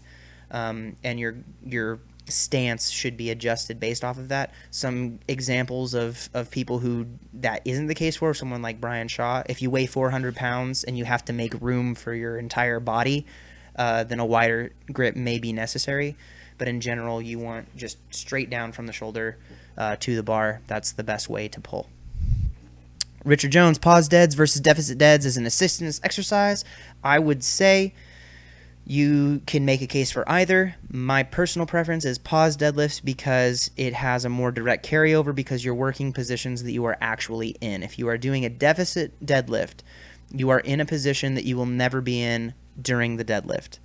It's an artificial position. It's something your hip, the angles, all those positions, you're enforcing habits that even if they can make you stronger, even if you can benefit from that, you are not enforcing the same positions that you would from a full range of motion deadlift from the ground, where a pause deadlift has a similar effect where it forces you to hold tension. It makes the start of the lift tougher. It increases the time under tension. It helps you off the ground. And it enforces the actual positions that you will be pulling from. So I am very biased in my love of the pause deadlift. It's sort of become something that's kind of associated with me, which is I have no personal investment in someone's use of the pause deadlift other than I believe that it is a beneficial and useful movement, and that's why I encourage people to use it. Deficit deadlifting, I think that, again, someone could make a case for it, but I think that if it's between those two, for most lifters, I would say you can benefit more from the pause deadlift just because it's an actual position that you need to train consistency through. Cartman Brah, thoughts on conjugate for raw intermediate lifters? I think that you can make a case for it. I think that my problem with intermediate lifters doing conjugate style training is usually in most conjugate methodology, you have exercise rotations that are a little bit extreme, and I still am a huge proponent that even while you're bringing up your weaknesses with things like accessory or variant movements, the squat, the bench press, and the deadlift for a competitive powerlifter are still not just strength movements. They are exhibitions of strength as a skill in the within the confines of that modality. And so to get better at those things, you have to practice them and improve them. There are periods of time when you can benefit vastly from stepping away to allow yourself to kind of bulletproof your body a little bit more with some more variation in what you're doing and to assess specific weaknesses to work on. But overall, in general, I think that conjugate style lifting in the modern sense of using maximum effort supplemented with speed and dynamic work with high degrees of exercise rotation and variety is not as beneficial. But there are other ways to run those kinds of programming. Conjugate basically means that you're breaking down the different types of stresses in the lift, like the max and the speed aspects of them. But I think that a more balanced, skill-based approach is the way that I would encourage most people to go. So I'm not trying to poop on the conjugate bros. If it works for you, if you're doing it and it's working, then go ahead and keep doing it. I'm not telling you to not do it. I'm just saying that based off of my experience and based off of the fundamentals of why you're doing what you're doing, you need to be able to defend why you're doing it, and not just because so-and-so else does it and you think it's a good idea. Super Junket, do you watch Ice Poseidon from IRL section? I haven't. That sounds super familiar. Honestly, most of the time that I spend on Twitch is either watching my favorite League streamers or watching Dark Souls 3 no-hit runners like the Happy Hob, Squillakilla, and Faraz Khan are my favorite streams to watch usually because I love watching Dark Souls no-hit runs. And then for League, I like watching Voyboy because I like his attitude and I think he's a fun player who goes hyphy. And I've gotten more into guys like I'm a Cutie Pie and I Will Dominate just because I think they're funny, and Dyrus is always Dyrus. Alex Sutton, how much does a deadlift bar give you compared to a stiff bar? Well, within a 2-week period, I deadlifted a 760 very comfortably on a stiff bar, went to the Arnold Classic, pulled 750 in a full meet, tore my hand open on 780 something, whatever that weight was, and then later that week I came back, pulled on a deadlift bar, and hit my first ever 800-pound deadlift. So I would say for me, based on that 2-week period of time, anywhere between 30 and 40 pounds. Yeah, 40 pounds or less. But that's still a lot. So Robert Pauling, Ben Rice, League Stream, PogChamp. Oh my gosh, you guys! I'm not good. I was never good. I was never good when I played League. I was terrible, but I tried. I tried my best. I tried my best, and I got better every time I played, but I could not commit to the amount of time that I would need to play to catch up with guys who've been playing for 5 or 6 years. It'd be like someone starting powerlifting tomorrow from like just a zero athletic background being like, oh, I think within the next couple of years I'd like to be doing what Ben's doing. Maybe if they're genetically superior, I think that, I think it's possible to get a lot of progress, but I've been doing this a long time. There'd be a lot of catching up, and that's how I would equate how out of the running I was when it came to my own League of Legends playing. Cartman, this stream is unreal. Please do this again. Absolutely. I plan on doing this every week at some point. So we'll see. ANF44, do you use OBS for streaming? And is that microphone plugged into your computer? Oh, I sure hope so. I'll be real bummed if the mic audio is bad. What's my filter at? Yeah, I'm at 15 gain. This is I'm using OBS, just a free version of it. This is a Rock Band. Oh, that was Spency's. Dang it, this is taped. You can see Rock Band. This was a gift from the girlfriend who said that my audio quality was terrible, and so we're trying to work on it. Yes, it's plugged into my laptop, and it's in a GoPro case. This is a GoPro holding case, and this is a GoPro tripod that's just hooked onto my desk, you can see. So that's where we're at. Alex Leon, just about to deadlift myself. Cool that you're doing the live streams. Yeah, I think that it's a little better this time because I'm not doing my workout because we're doing this, because I waited and I had already done my 9 sets of bench press before starting the stream. And I think that I have more fun talking. I mean, if you guys like watching the workouts and stuff and then seeing me be out of breath and exhausted, that's one thing. Maybe we'll try that with the pause dead I think that's the day that I'm most likely to stream on. Either this one with bench pressing and conventional pulls, because it's pretty laid back in terms of I don't like conventional deadlifts, but it takes a while to. I can usually do them without too much issue, or my convention or my pause deadlift days, which are either Fridays or Saturdays, depending on the week. The Jack Veneno, thank you for the recommendation, Ben. You are so welcome. I hope that you enjoy those readings. Lumiere, VG, I hope I'm not being insulting when I say that. That looks very French to me. Is it Lumiere? Because I took French for like 2 years in high school.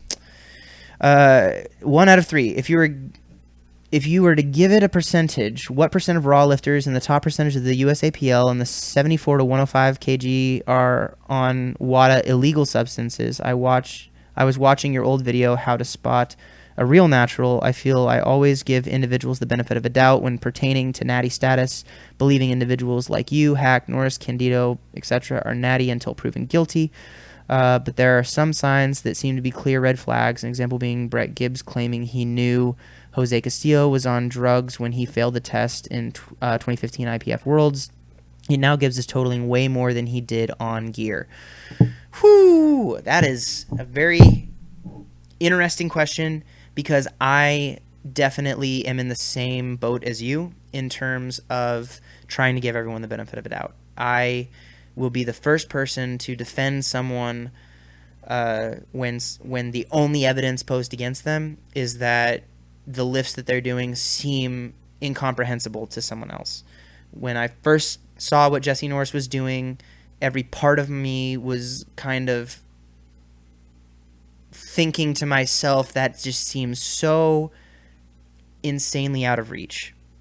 But there are many, many people who came at me with a very similar accusation before that. There are people who have told me for years and years that what I have been able to do was impossible without drugs, and I know that I haven't taken them, and so it would be pretty arrogant of me to assume just because someone else is capable of something that I can't see myself being able to do yet, to be able to say that it's impossible for them to be able to do it and just be that much more genetically gifted or a better lifter. And so, yes, there are many potential. It'd be a lot easier, right, to just point at someone and say, well, they're obviously on drugs and that's why they can do what they do. But at the same time, I think that we tend to, for a very long time, before the use of anabolics was more widespread and kind of less taboo, I guess. Now I feel like more people are open and talking about it now than they used to be. I didn't realize there were so many people in general that were using anabolics with their lifting. My personal I'm trying to go about how to say this. I'm getting a little bit tired because it's already 1 o'clock in the morning, but my own perception of someone else's capabilities can't be the sole defining characteristic of whether or not I'm going to accuse them of doing something that is illegal and or breaking the law. And I will say that the WADA testing procedures are pretty darn thorough. When Jason made his video series back then, I know there's a lot of other people who kind of do the natty or not sort of videos, and that content got really popular, the fake natty hunt.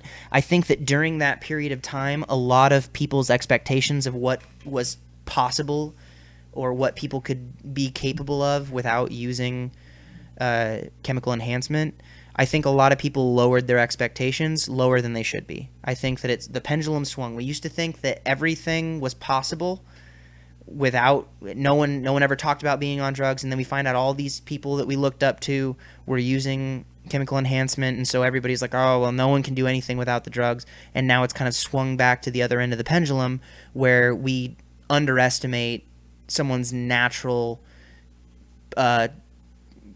potential. And I think that that's really easy to fall into. That's a really easy trend to fall into, and I would advise people to avoid it. because it doesn't matter if someone else is using or not using if your goal is to, like, it will never affect your ability to perform at any level. It might, it in the case of Jose and Brett, it affected someone's ability to win a title, which is really unfortunate, that's the biggest bummer in the world, and I wish that wasn't the case. But at the same time, I think that anytime that you're concerning yourself with someone else's journey or someone else's process or what someone else is doing, you're not doing yourself any favors. Take the positives that you can from someone else being excelling at something, learn from it if you can, draw motivation or encouragement from it. But anytime that starts to switch towards trying to put them down to make yourself feel better, especially if you don't have anything like solid evidence, if they're being drug tested constantly and passing all their drug tests, then maybe there's a part of you that is not, and I'm not saying you specifically, but maybe in the general term, you may be struggling a little bit with some self issues and your own journey and trying to find excuses for why you're not where you want to be. And it's easier to look at someone else and try to tear them down than to raise yourself up. And I would encourage anybody to focus so much more on just building yourself up rather than focusing on tearing someone down, because you can't affect what anyone else is doing or how good anyone else is or what anyone else is going to do. You just want to be able to focus on the mastery or the journey to mastery for yourself, and that will be the most fulfilling way to go about it, in my opinion. So I hope that's it. Get a BM times, get a boom bitch. Got it. That makes more sense.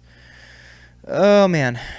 Box Ross, are you still an advocate for hanging from a bar using the hook grip to enhance hook grip strength? Was I an advocate of that? I don't recall ever recommending people do that. I know Chris Duffin did. I think that my biggest thing that I would do to encourage people to improve their hook grip would be to use it as a warm-up tool, and then to watch the hook grip video I made where I talk about how to kind of adapt yourself to it. So I did make one. It's in the Ben Rice coaching tips videos. It's about 2 videos ago before the hand taping tutorial. So in that video I talk about the things I would recommend for someone to enhance your hook grip strength. I don't think it's as much about strength, it's more about discomfort or pain tolerance is really what it comes down to. Roy says, cool, thanks. What's the best way to break through flat bench press plateaus? Being patient with yourself, not being afraid to work on your positions and bring down the working weights that you're working with, increase your volume, and not be afraid to build hypertrophy in the upper body. There's a lot of lifters who, and Izzy just made a video on this actually, and I watched it, so I apologize if I'm stealing some of his thunder by answering this question. You guys should go check that out. I think he called it, Izzy from the Powerlifting the Win channel, he posted it on his personal channel, the Izzy Narvez YouTube channel, and I think he called it How to Fix a Poverty Bench. And he made some very good points that a lot of people who have a significant plateau in their flat benching are not, they're either too light, they're not filling out the weight class they should, they're limiting themselves by not having enough weight on their body, they're not doing enough hypertrophy work to build mass in their upper body to continue to progress that lift, or they're doing too hyper-specific work by only bench pressing and not building their upper body in other ways.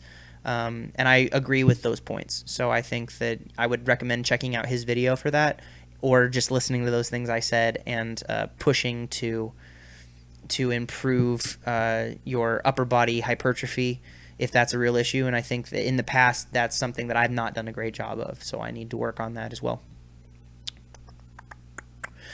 Alka Frowny, which intermediate strength program do you recommend? I think there are many.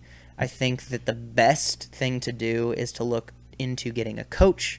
If you're not able to get a coach or can't make that commitment, I would read the programming books put out by Eric Helms, Greg Knuckles, Michael Israetel from Renaissance Periodization, and I would find something that's kind of like a generic program that tends to work, something like the Cube or the 531 or Shaco or something like that, and to try it and see if it works. And if it works, then to figure out why it worked and then move from that.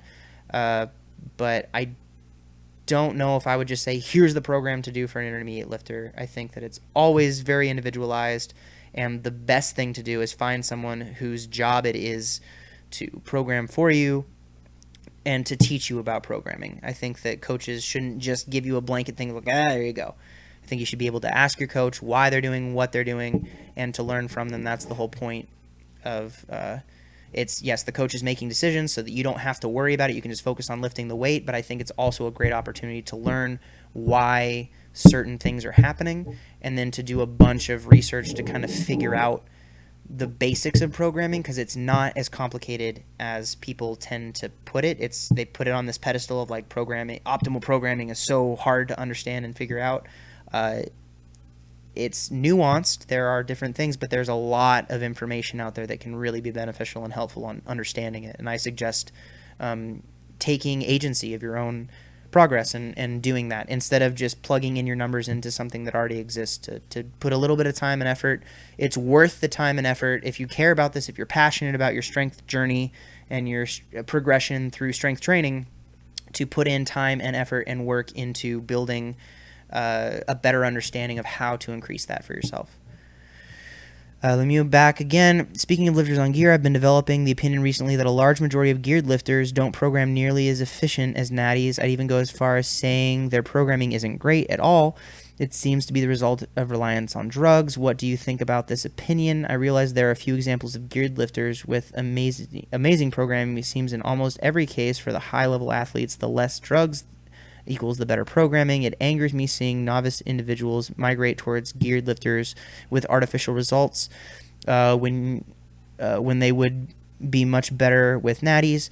Novice migrating towards geared lifting for coaching, I find annoying. Fair enough.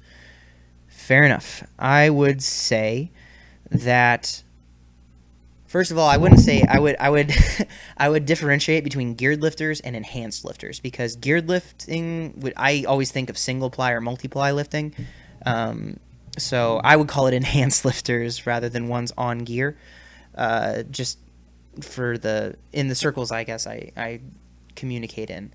I think that drugs tend to cover up a lot of inconsistencies and weaknesses, and it's something that I think if you don't have that extra thing that is helping you, then you have to be more careful and more intentional with the decisions that you make for programming. It's the same thing with someone who's just genetically gifted. There are a lot of people who are strong in spite of their programming because they have a genetic predisposition where they are highly responsive to training and they're low reactive to training. So someone who doesn't need a whole lot of work to get a lot of progress from a minimal amount of work. And some people, that's when you win the genetic lottery. When you have some of those people who encounter chemical enhancement along with that, then you have the really crazy guys who show up and are just wildly successful in strength sports.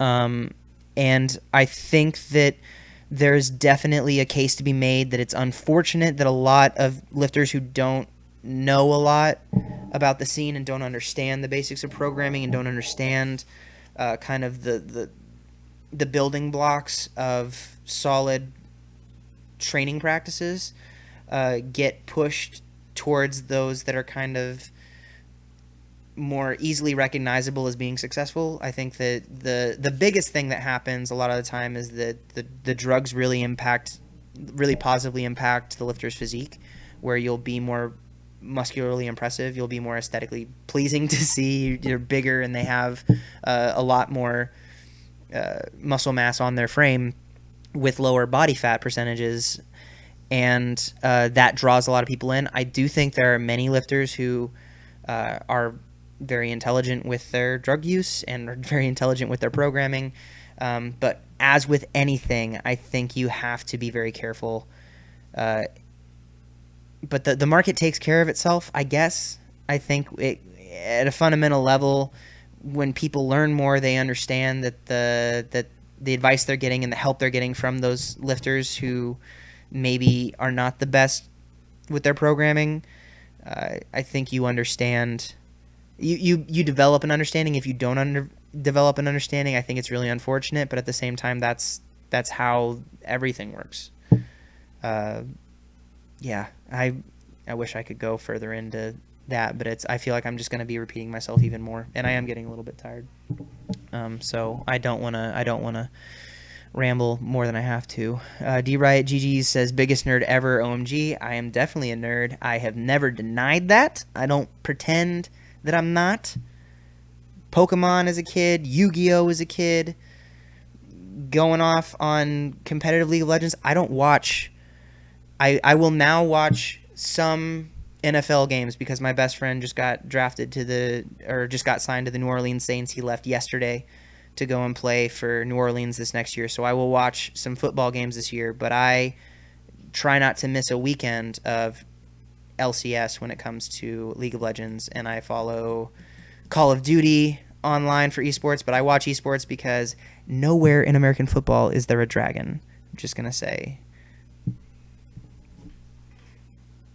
nerd life. Tom and the Big Dick Bandito. What's going on, everybody? It's your boy, I'm a cutie pie here. Oh man, I don't know why him and Cutie Pie and Scara are. I watched their podcast. They're Beyond the Rift. Introducing, and people aren't gonna know that reference, and they're gonna anyway. ANF44, yes, I have a rock. And Mike, thanks, man. You're welcome. Know what I'm saying? Are there any lifters you really admire, not only because of their stats, but because of their mental game? Personally admire really calm lifters. Yep. I think earlier I mentioned Mike DeShear, someone who I met and I really respect him. Everybody from the TSA guys, my friends and coaches, Bryce Lewis, Garrett Blevins. I respect the crap out of Jesse Norris because he's every bit of the strong that I wish that I was and I aspire to be. There are just so many high-level lifters who, and to get to that point, I think it takes a certain amount of mental fortitude. So anybody who is excelling at their passion inspires me in some way. Even if I don't like them as a person, I can find inspiration and motivation from seeing what they've done and appreciate that. And even if it's something that's not within the same realm of the goals that I've made and the pursuit that I've picked for myself, I think that you can find something to be inspiring about anybody who has risen to the top of their particular craft, because it takes more than just luck or natural skill to do that. You have to work at it at the highest level of anything. So sulfuric acid 1 2 3. How does a longer body, shorter legs ratio affect optimum stance width for the deadlift and squat? I think usually you're going to have a closer stance squat, usually more high bar, because you can't lean forward as much. In my experience, there's some people who break that rule.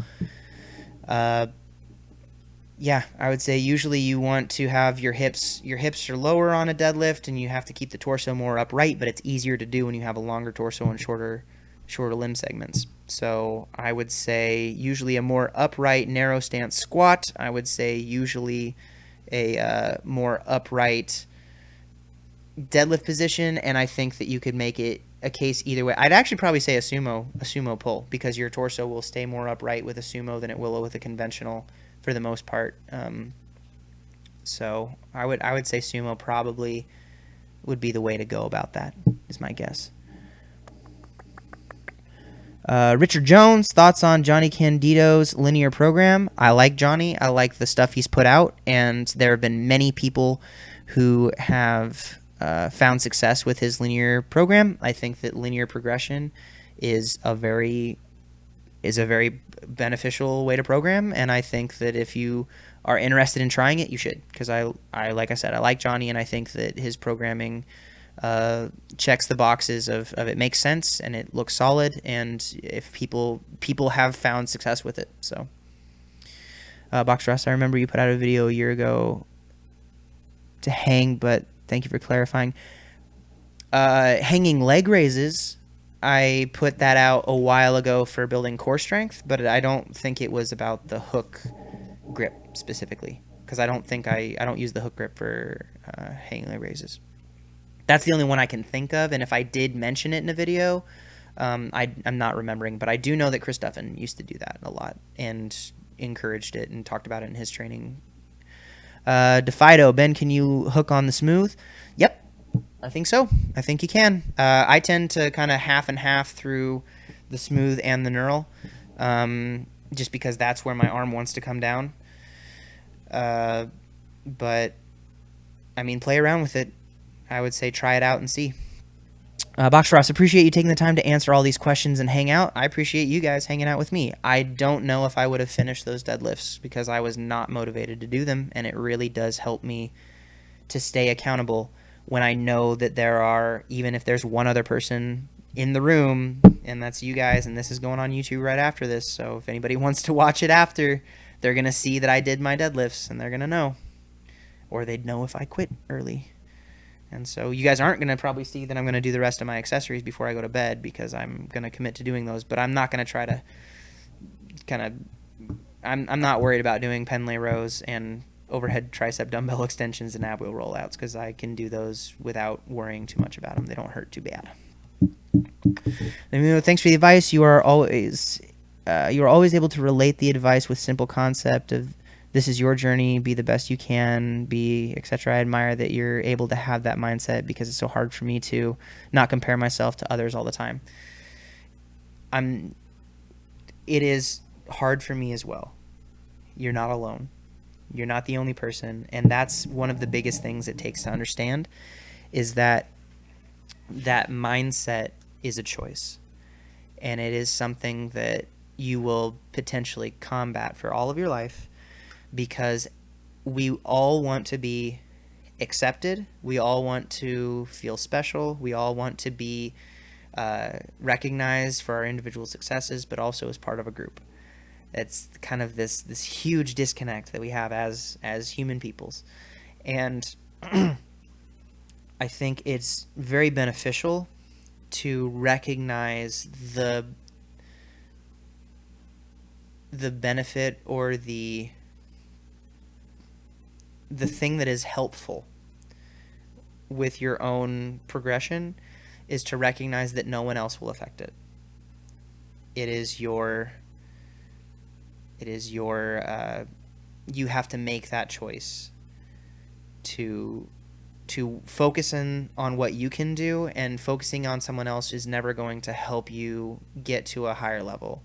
And so if the only thing that it's going to do is provide you with frustration or provide you with negative feelings towards that other person or towards yourself, then that's not helpful.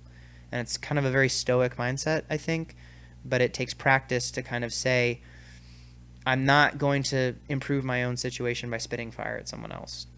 And I'm not going to reach my potential by worrying about what anyone else can do, because nothing anyone else can do can affect me.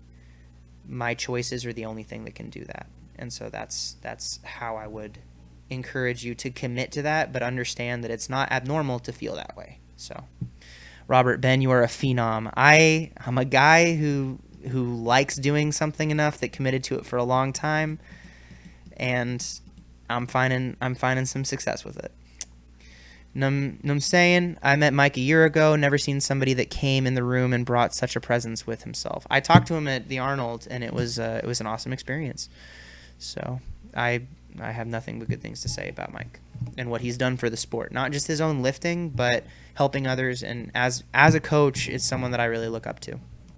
So, per YOLO, are you going heavy today? Nope, we already finished, actually. I apologize that you missed the pulls. It was 495 on my conventional deads for 5 sets of 5. I started after doing the first set. I started the live stream, so next week I think we're adding 10 pounds to that, 10 or 15 pounds to that, and we'll just keep that up because my conventional deadlifts are not very heavy. And bad news, friends, Hanny threw down the the weight cap on my top set for my pause dead. So last week we hit 715 paused beltless for my pause sumo dead on Saturday.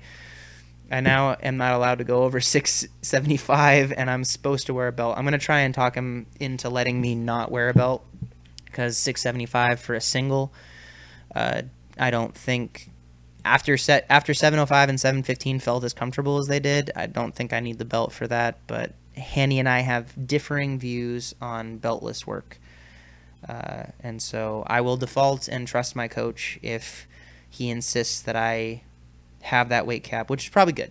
One of the biggest thing, I mean, I'm not complaining about the weight cap. I don't need to be pulling 705 plus beltless pause reps every week. That's not something that's necessary for me to make progress at this point. I will get most of my work from the back off work anyway, but I wish that he would let me not have to wear the belt until my back off work, because I think I find positive benefits from that. But we'll see. We'll see how it comes on Friday. Let me know, just because Candido's been mentioned, will he return to YouTube as it's been over a year? I think he will, but Johnny he's been going in and out of injuries.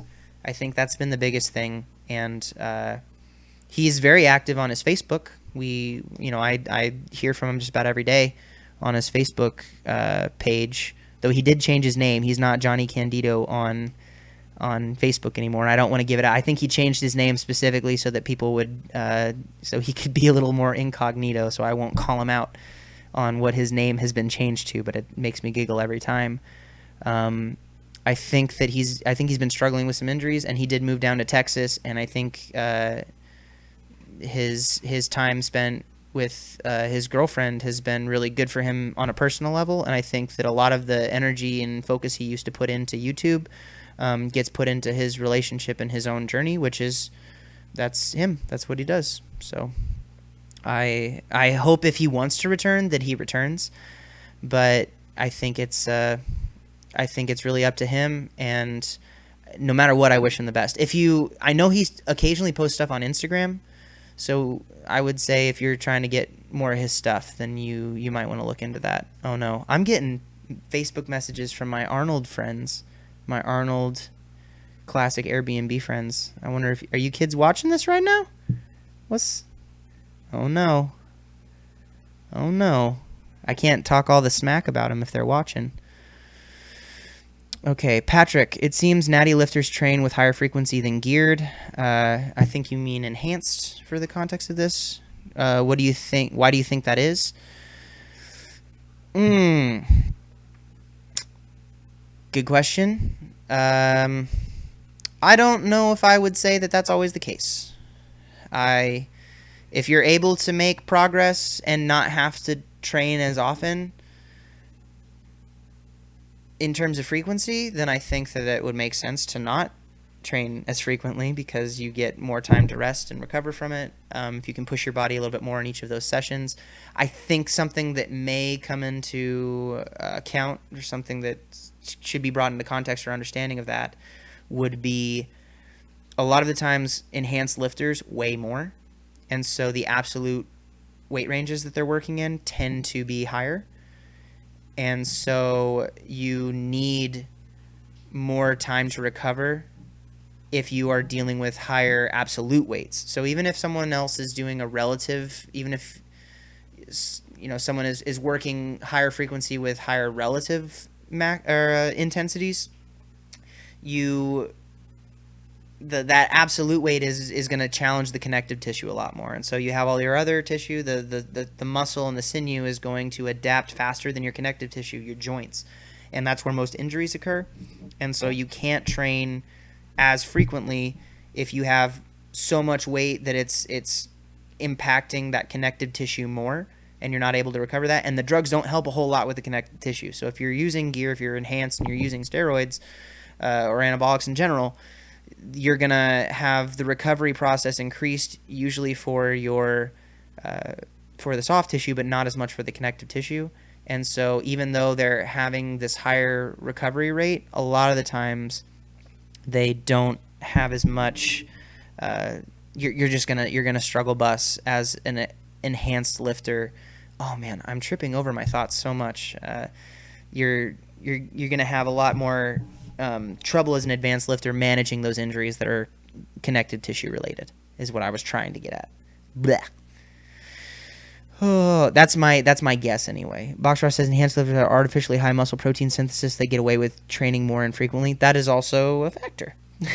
There's a lot of things that go into it, but again, we can try to understand as much as we can, but realistically, the biggest questions you want to answer are going to be the ones that affect your own training the most. So that's where your biggest focus should be.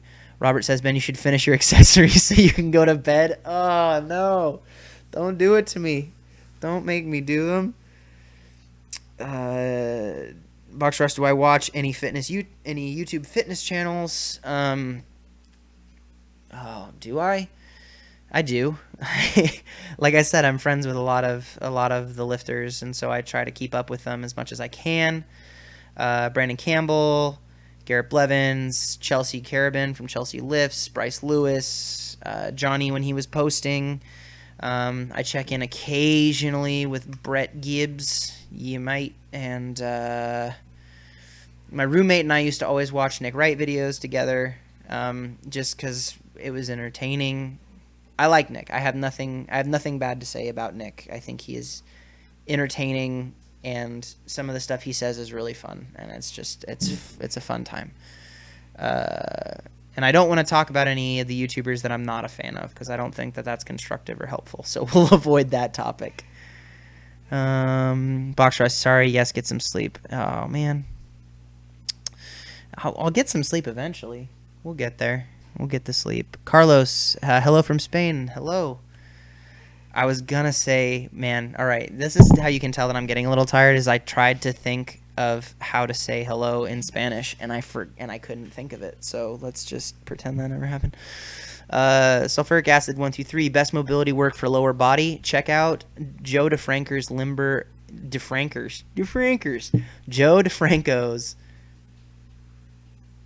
I'm making sure that's the right name. Yeah, Joe DeFranco's Limber 11 series. I would highly recommend checking that out and figuring that out. And then if you're looking for specific mobilizations, check out anything that Kelly started from Mobility WOD. So start off with a general mobility routine like the Limber 11 series, and then target individual mobility issues through things like Mobility WOD and other resources like that to help work on nagging issues. Anur Kumar Thomas, hi from Bangalore, India. Hello, thank you. Carlos, hola. Oh my goodness. It is hola. Ugh. Super Junket, is Jason Blaha one of those YouTubers you dislike? Actually, no. Jason and I are on good terms. He made he made a shout out video for me when I had a very, very solid meet. He made a video called Why I Think Ben Rice is Natty, which was very, I think his main reason for that argument was that I seemed like I was a nice guy and I seemed like I had a solid character.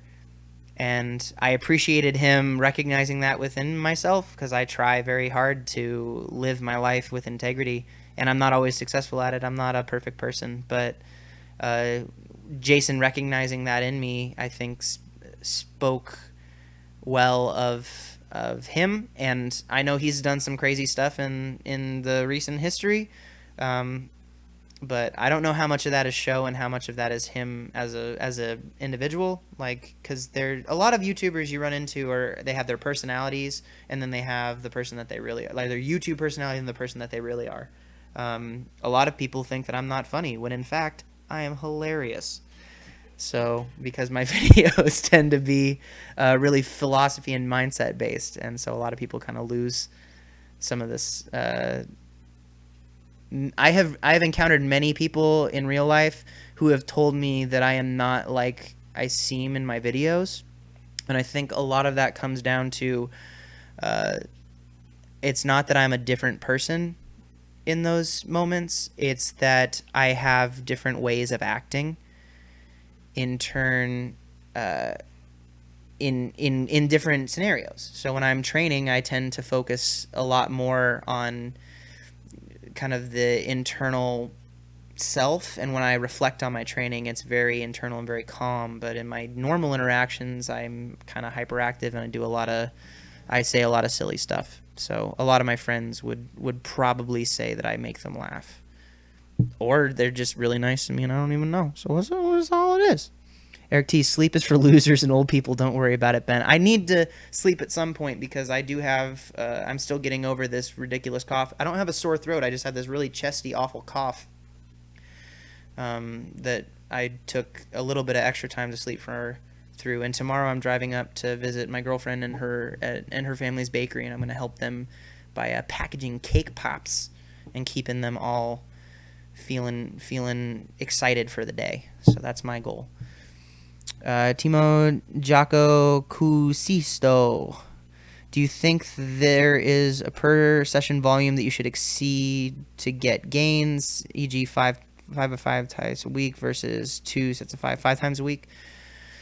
I would recommend checking out either Izzy Navarez's video on how to look at volume or Mike Israetel's work where he talks about volume, where you have minimum effective dose, maximum effective dose, and maximum recoverable volume.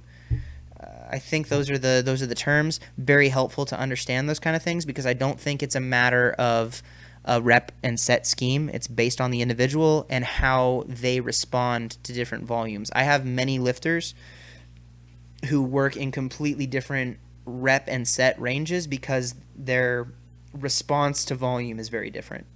And so you have to manage those kinds of things based on the individual, not on saying 5 by 5 is the best thing for everybody is just inaccurate, because people are different. They respond to different things. You might be highly reactive to stimulus, or a high responder versus a low responder, or low reactive. So someone who is high reactive is someone who takes on fatigue very quickly from any kind of exertion, versus a low reactive person, which is someone who doesn't experience as much fatigue accumulation through work. And then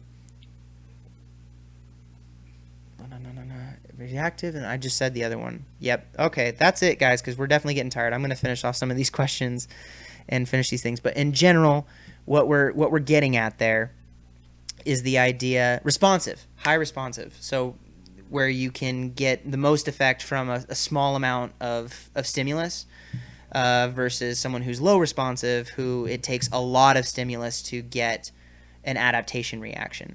And so you just have to be really careful when assigning any kind of overall generalization of saying this is the best way to go about something, especially in terms of volume, because it is so individualistic. Peter Pong, Ben is just scared of our boy Hemingway. We'll come for him if he talks smack. Hemingway. Oh no, I actually don't know who that is. So I have no smack to talk. I do not know a Hemingway. Lemure, good night, Ben. Great live stream. Live the grind. Maybe get some sleep. I know, guys. I need to sleep at some point, and it will happen.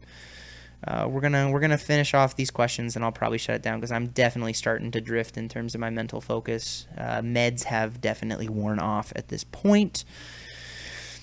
Super Junk at Delray Misfits is the best fitness freak show. I will take your word for that. Jeffaku, what's your thoughts on Eric Bugenhagen, Metal and Iron? Sounds real familiar, but I don't have any thoughts because I can't think of it off the top of my head. So my thoughts are none currently.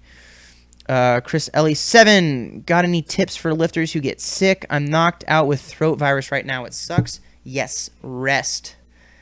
Take care of your body, because it doesn't do you a whole lot of good to come in and train and beat yourself down and force more recovery when you're already fighting to do it. I think that it's one of the biggest things that we miss. If you have the opportunity to rest, you need to do it, because your body needs that recovery. Once you feel better, you will have an easier time getting back into training, instead of trying to force yourself to go through and have bad sessions where you're not going to get effective work done. You're going to put yourself further in a recovery deficit, where you need even more recovery, and you delay the amount of time. You extend the process of needing to get better. So that's my advice, Chris. Take care of yourself, man. You got to get healthy. I almost did it. I'm only a little sick now. Do as I say, not as I do. I do have very hypocritical tendencies when it comes to some of these things. I'm a much better coach than I am a lifter. Numsayan, do you remember a lifter called Alex Perzel at the Arnold deadlift comp? I think he was Austrian, really tall guy with a long beard, only one that didn't lift in a suit and failed second and third. There was another guy who didn't lift in a suit, but I do remember him. Attempt but posed on the platform. Failed second and third attempt but posed on the platform. Thoughts about that? We all got informed that they messed up with the placings, which didn't matter because I had a terrible showing when my hand ripped open. I couldn't do very well, so it did not affect me, but it affected a couple of other lifters that I knew. There were a lot of just in general the placements were messed up, and so a lot of the money that was going to be sent out to some of those lifters got retracted, which was unfortunate that happened. But yeah, so that's my thoughts on that. There were incorrect names called out, but mine was definitely not one of them because I only got my opener of 733, and then we ripped the hand on the second attempt, even though I almost locked it out. But I'm not mad at the head judge. Her name was Erin Ribick, and she is a very sweet lady from Washington who I know personally, and I definitely agree with her call not to give me the down command because I was not fully locked out when my hand ripped. Oh, it still hurts every time I think about it. Carlos, Ben, I love how you're always humble. I feel your channel is one of the most underrated in the YouTube fitness community. It gets lost between many flashier and dumber channels, so you don't get the kind of attention that you deserve. I greatly appreciate that. I think the humility comes from understanding that the value that we have in this. I'm just lifting weights. I'm lifting weights and I'm sharing my journey with you guys, and I'm going through my life. Humility tends to, I think it's a better way to live your life. I think it's a way that will lead you to more success because when you develop an ego, you lose the drive to work to get better. When you think that you're great, you don't think you have to do as much. And so I try to live my life with humility and the understanding that what I'm doing is something that is all ascribed. It's not intrinsically valuable. I mean, yes, lifting weights is healthy and you can grow from it and you can benefit from being active and lifting heavy things and building yourself up through strength training. But it doesn't help anyone else if all I'm doing is focusing on myself.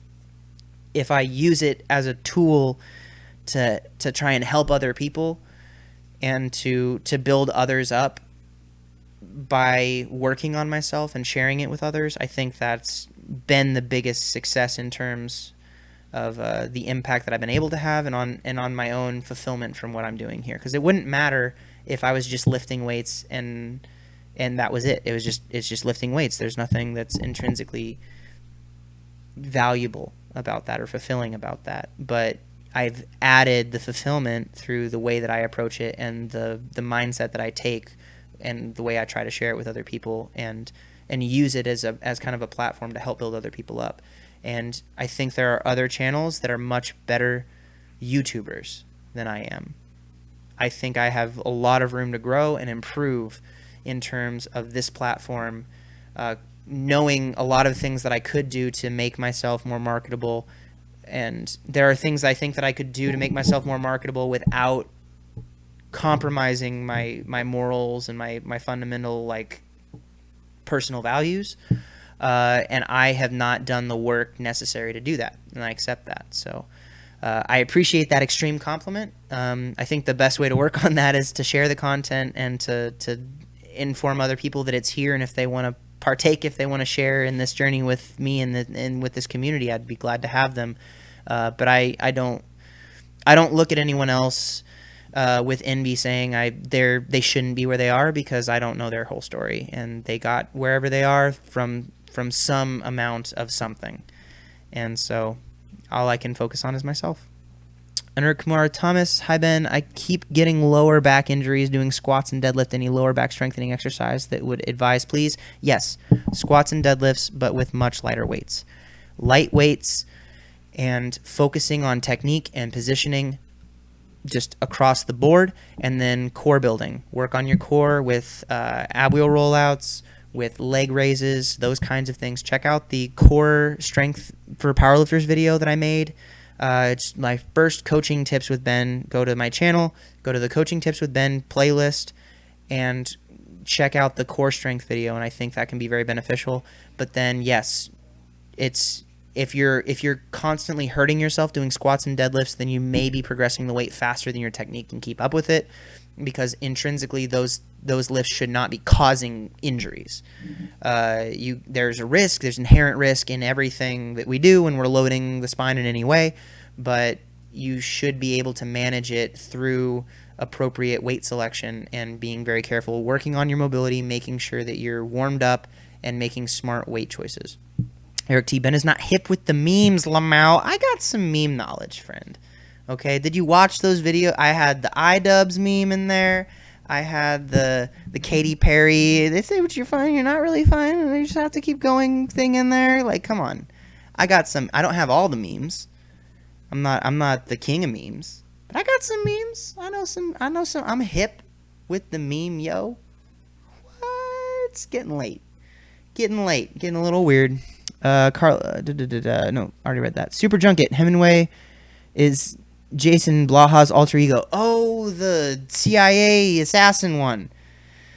Oh boy. Yeah, not that particular meme. I have avoided going down that rabbit hole. I will let Jason and Lane figure out their stuff. I like them both.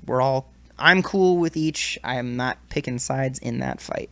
Robert Pauling, Night Bins, night dude. Thank you so much for stopping by and encouraging me to sleep, even though I'm not doing the best thing.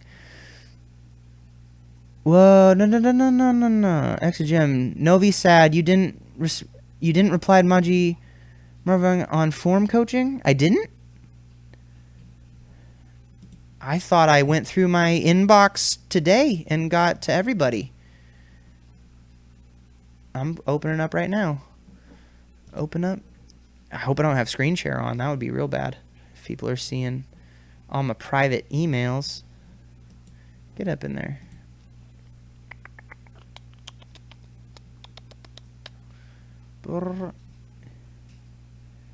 Nico? Is that Nico?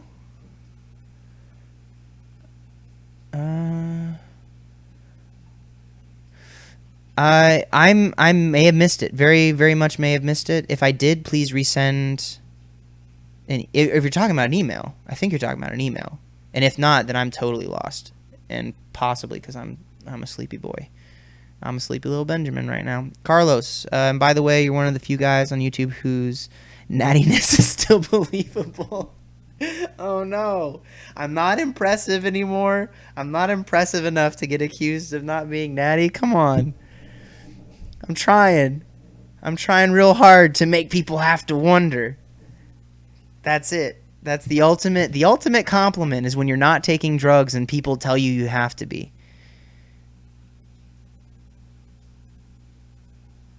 Novi sad. She sent videos and everything on email. Yes, I'll check my inbox right after this, EXE Gem. I'm so sorry if I did. I recently, having moved and having been sick, and these are excuses and they're terrible, and I don't want to defend them as anything other than excuses, but I definitely got way more off track in terms of the move and the recent illness and adjusting my training on this over here than I expected to.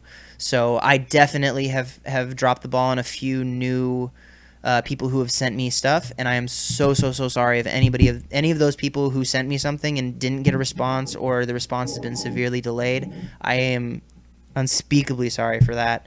It's definitely a weakness for me. I tend to do better when I'm working with lifters, but the whole starting process is something that I am not great at already, and there's been so much stuff that my first response time, my second response time has been really poor, and I need to work on that a lot.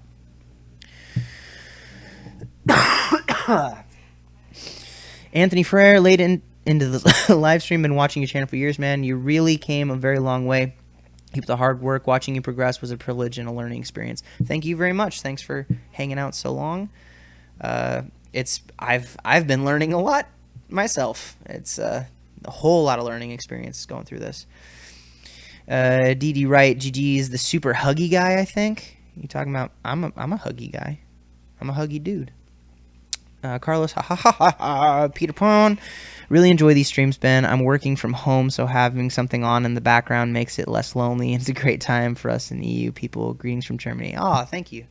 Yeah, we'll see how many of these end up being late night streams. In general, during the day was probably better in terms of my training schedule. But maybe doing some, like, trying to have more training streams during the day, and then maybe just some hangout streams like this at night. I'd be okay with doing that, because that's pretty much what it turns into after the lifting is kind of second mini. And I'm saying, go to bed already. I know. We're going to say, I'm going to cut it off at 1:55. So I've got 7 more minutes, and then no matter what, we're going to answer whatever questions are in it at, with 3 minutes before that, I'll go through the questions and we'll cut it off. And then I will finish. I'll go through my accessories really quick, and then I'll head to bed. But you guys are right. I definitely didn't mean to do that. Carlos, no, I didn't mean you can't be mistaken as a performance enhancing drug user. Just say I do believe you are natty, whatever your numbers are. If I'm to believe someone on YouTube, that'd be you. Yeah, thank you. I think that's the same thing that my biggest place when it comes to, or my biggest stance when it comes to accusing someone of drug use for lifting is basically if they're competing in a tested federation, you're basically saying when you accuse somebody without that evidence, is you're saying, I don't trust that you're a good person. I trust that your character is flawed and that you are lying about something, and you're accusing them of lying. You're not just accusing them of being on drugs. You're accusing them of being a liar and being dishonest. And so I think that my biggest response to when people have come up and accused me of things, instead of being angry at them for saying that I take drugs and that it's dismissive of my work, I am more upset that they don't know me and are accusing me of lacking character and being a liar. Because I am constantly working on my character, but I try my best to be honest whenever I'm able. It's and that's all you can really trust is someone at their word. And granted, I think the streams maybe help. I think that the way that I try to get personal in my videos, where I go deep kind of within my own mental process, maybe opens up to that. But I think that's the biggest key for if people are, a lot of times people make those kind of assumptions because they don't feel like they know the person. And so I try to be honest with it's not like I get all those accusations a whole lot now anyway. It was before a lot of these stronger, younger guys started popping up out of nowhere. A lot of people used to think that I think less people now accuse me of being enhanced, but yeah. Chris, thanks for the tip. Do as I say, not as I do. Greetings from Norway. Well, yeah, I definitely am a big proponent of the time. If you see me doing bad things, don't do the things that are bad. If you see me doing good things, then absolutely, I'm leading by example, and that's what it should always be. Aaron Kumar Thomas, thanks a ton on the lower back tips. I'll check out your previous training videos. Good night. Good night. Thank you. I hope it helps.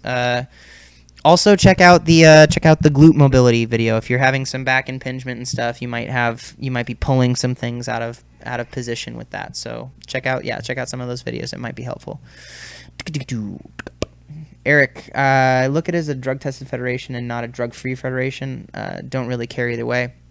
I mean, I like to think of drug. I will tell you right now, those WADA tests are no joke. The WADA panel, they stand there and they watch you pee in the cup, like. And a lot of us, when you're doing IPF type stuff, you have to submit your whereabouts, and they can come and get blood tests from you. And so I think that those tests would be way harder to beat than people assume. I get real nervous even when I have my therapeutic use exemption for my ADHD meds. Like, I still get nervous about it. So I think that you have to be careful. Extreme Novi sad. Is it bad to squat with narrow stance if you have extremely long femurs? I realized I can't maintain flat back. I stand wider, but my background's hard. Thanks. Anytime you're squatting with a round back, that is not a good thing. You want your spine to be neutral at most, and you may need to improve your ankle mobility so that your knees can track in a way that allows you to maintain a neutral spine when you're going through that motion. Mobility is necessary for those positions. If you can squat with any stance, with an empty bar or with like a plate on each side and hold perfect positions, then you have enough mobility, but you just have to build. It's helpful to have a little bit more than that, and then work on building stability in those positions. So I hope that helps a little bit. Anthony Frere, also 800-pound deadlift you hit recently is putting you on the not natty radar. Finally, the accusations will come back out again. You keep hitting these PRs and you'll be accused of steroids. I know you're natty though, or are you? Okay. Real talk here. Real talk. I'm not joking. When I was 5 years old, I had a spinal tap. I had spinal meningitis, and I had a doctor, big old burly guy, hold me in this big orderly little me, hold me in a ball, and they took a giant needle and they shoved it into my back and drained all the fluid in my spine. And it has scarred me for life. And so I would have to get over that before steroids would even be on the table. And plus they're expensive and they're illegal. And I don't, as much as I love lifting weights, I do not want to risk, it's not even like health concerns. I'm scared of needles. I don't have the money to afford them. And I would not want to put myself at risk of being arrested to try to lift more weights. It doesn't make sense to me personally. It doesn't. And I do a lot of crazy stuff to lift more weights. I eat foods I don't like. I sleep when I don't think I'm tired. I don't play as much League of Legends as I wish that I had time to play, so that I can focus on this kind of stuff. But that's a thing. So I'll just put that out there right now. Those reasons alone are enough to keep me from even really having a real conversation with myself of whether or not it's worth it. And then competing in federations, when there's lots of federations where you wouldn't have to get tested and go through that whole stress, it'd be real nice to not have to pee in the cup and do that. So that's my Eric T.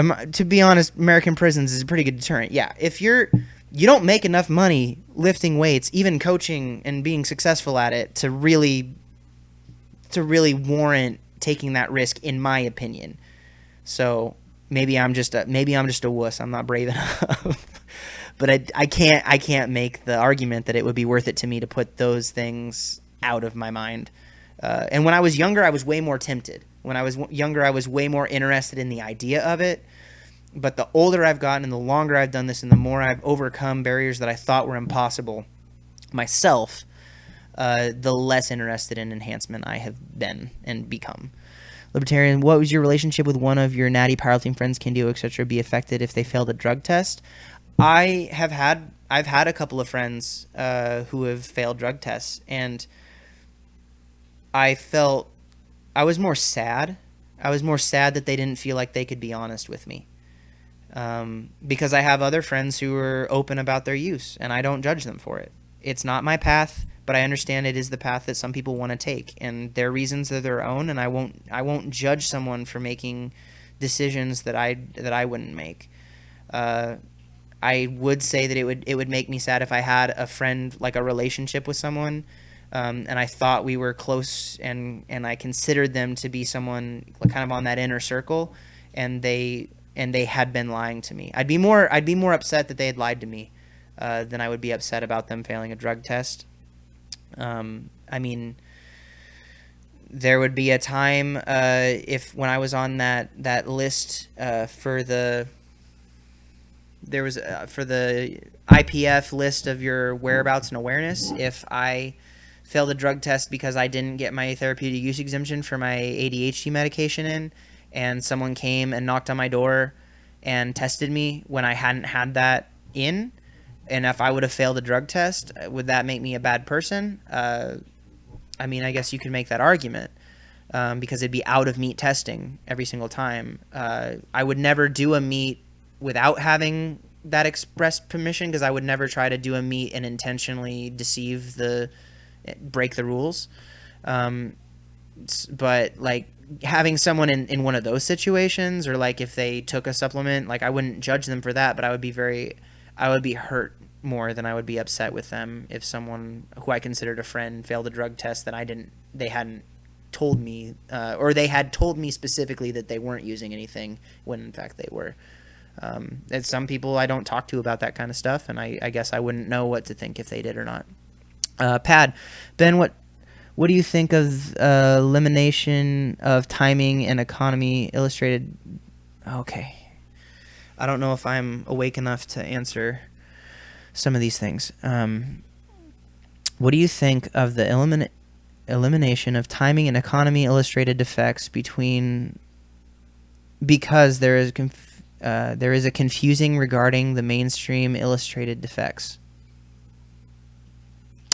You know, I don't know if it's just because I'm tired or because I don't know if that question makes a whole lot of sense and you're trying to mess with me because you know I'm tired. Timing and economy illustrated defects. Because there is a confusing regarding the mainstream illustrated defects. Because there's confusion. What do you think of elimination of timing and economy illustrated defects?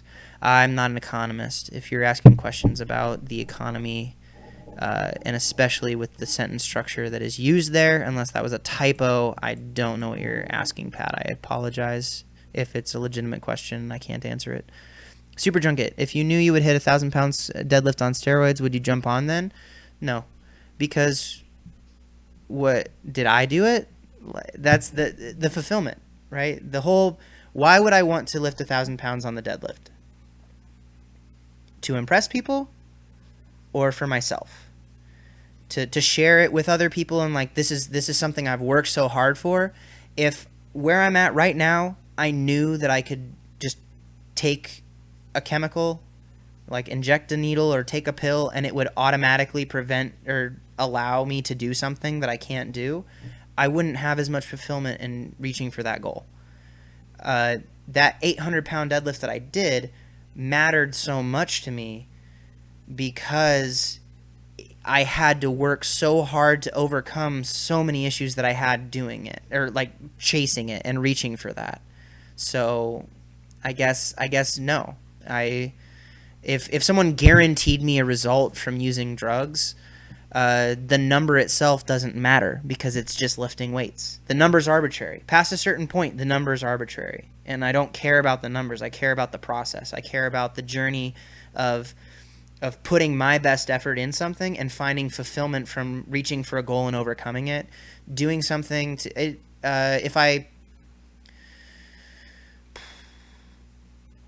going and buying a world championship belt for like if you're if the IPF gave a world championship plaque, right? If you go and you win the IPF world championship, you get a plaque, and that's the thing that says world champion IPF and whatever your like weight class is.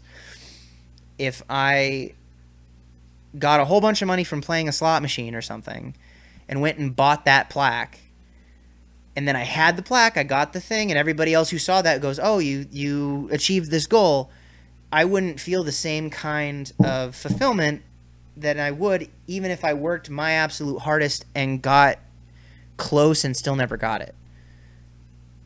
Because it doesn't matter what other people think or how impressive it is externally if you don't find fulfillment in the things that you're doing yourself.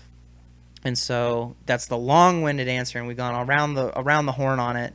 But no, if I knew that I could hit 1,000-pound deadlift with steroids, I would not jump on them because of the other reasons that I stated, and because it's just not interesting to me. Anthony, time's up and time to cut off the chat questions. Good night, Ben. Very true. Very true. That's the last question is Magnus Sletton. And that's it. Last question for the night. Do you have any tips for tendon health? I keep getting different tendon damages. Mobilize the area around the tendons. Make sure that you're staying hydrated, getting adequate rest, and making sure that if you're having tendonitis issues, that you are willing to take time away from whatever is causing them so that you can heal and recover from them. Okay, so that was the last question tonight, guys. We'll have more of these live streams in the future, but I definitely do need to go to bed. This was supposed to be like a 45-minute to an hour thing, but we had really good conversations. Thank you all so very much for all the awesome questions you guys had. I really appreciate it, and you all helped push me to finish my deadlifts that I did not want to do. So I'm going to turn off the stream. I am going to do my last 3 sets of rows, and I'm going to get ready to head to bed because it's 2 o'clock here, and I definitely need to sleep because tomorrow I'm driving to the bakery. So thank you all so much. If you didn't have a chance to ask your questions, I apologize. Please ask them in the comments when the VOD is up in a little bit, and maybe just join in the next live stream. I plan on doing more of these in the future, and if you guys like them, please let me know. But wherever you're at, wherever you're doing, thank you all so much for spending this time with me. I appreciate it very much, more than you'll ever know, and I hope that you're having a great day, night, evening, whatever, and I will talk to you all very, very soon. Thanks. Bye.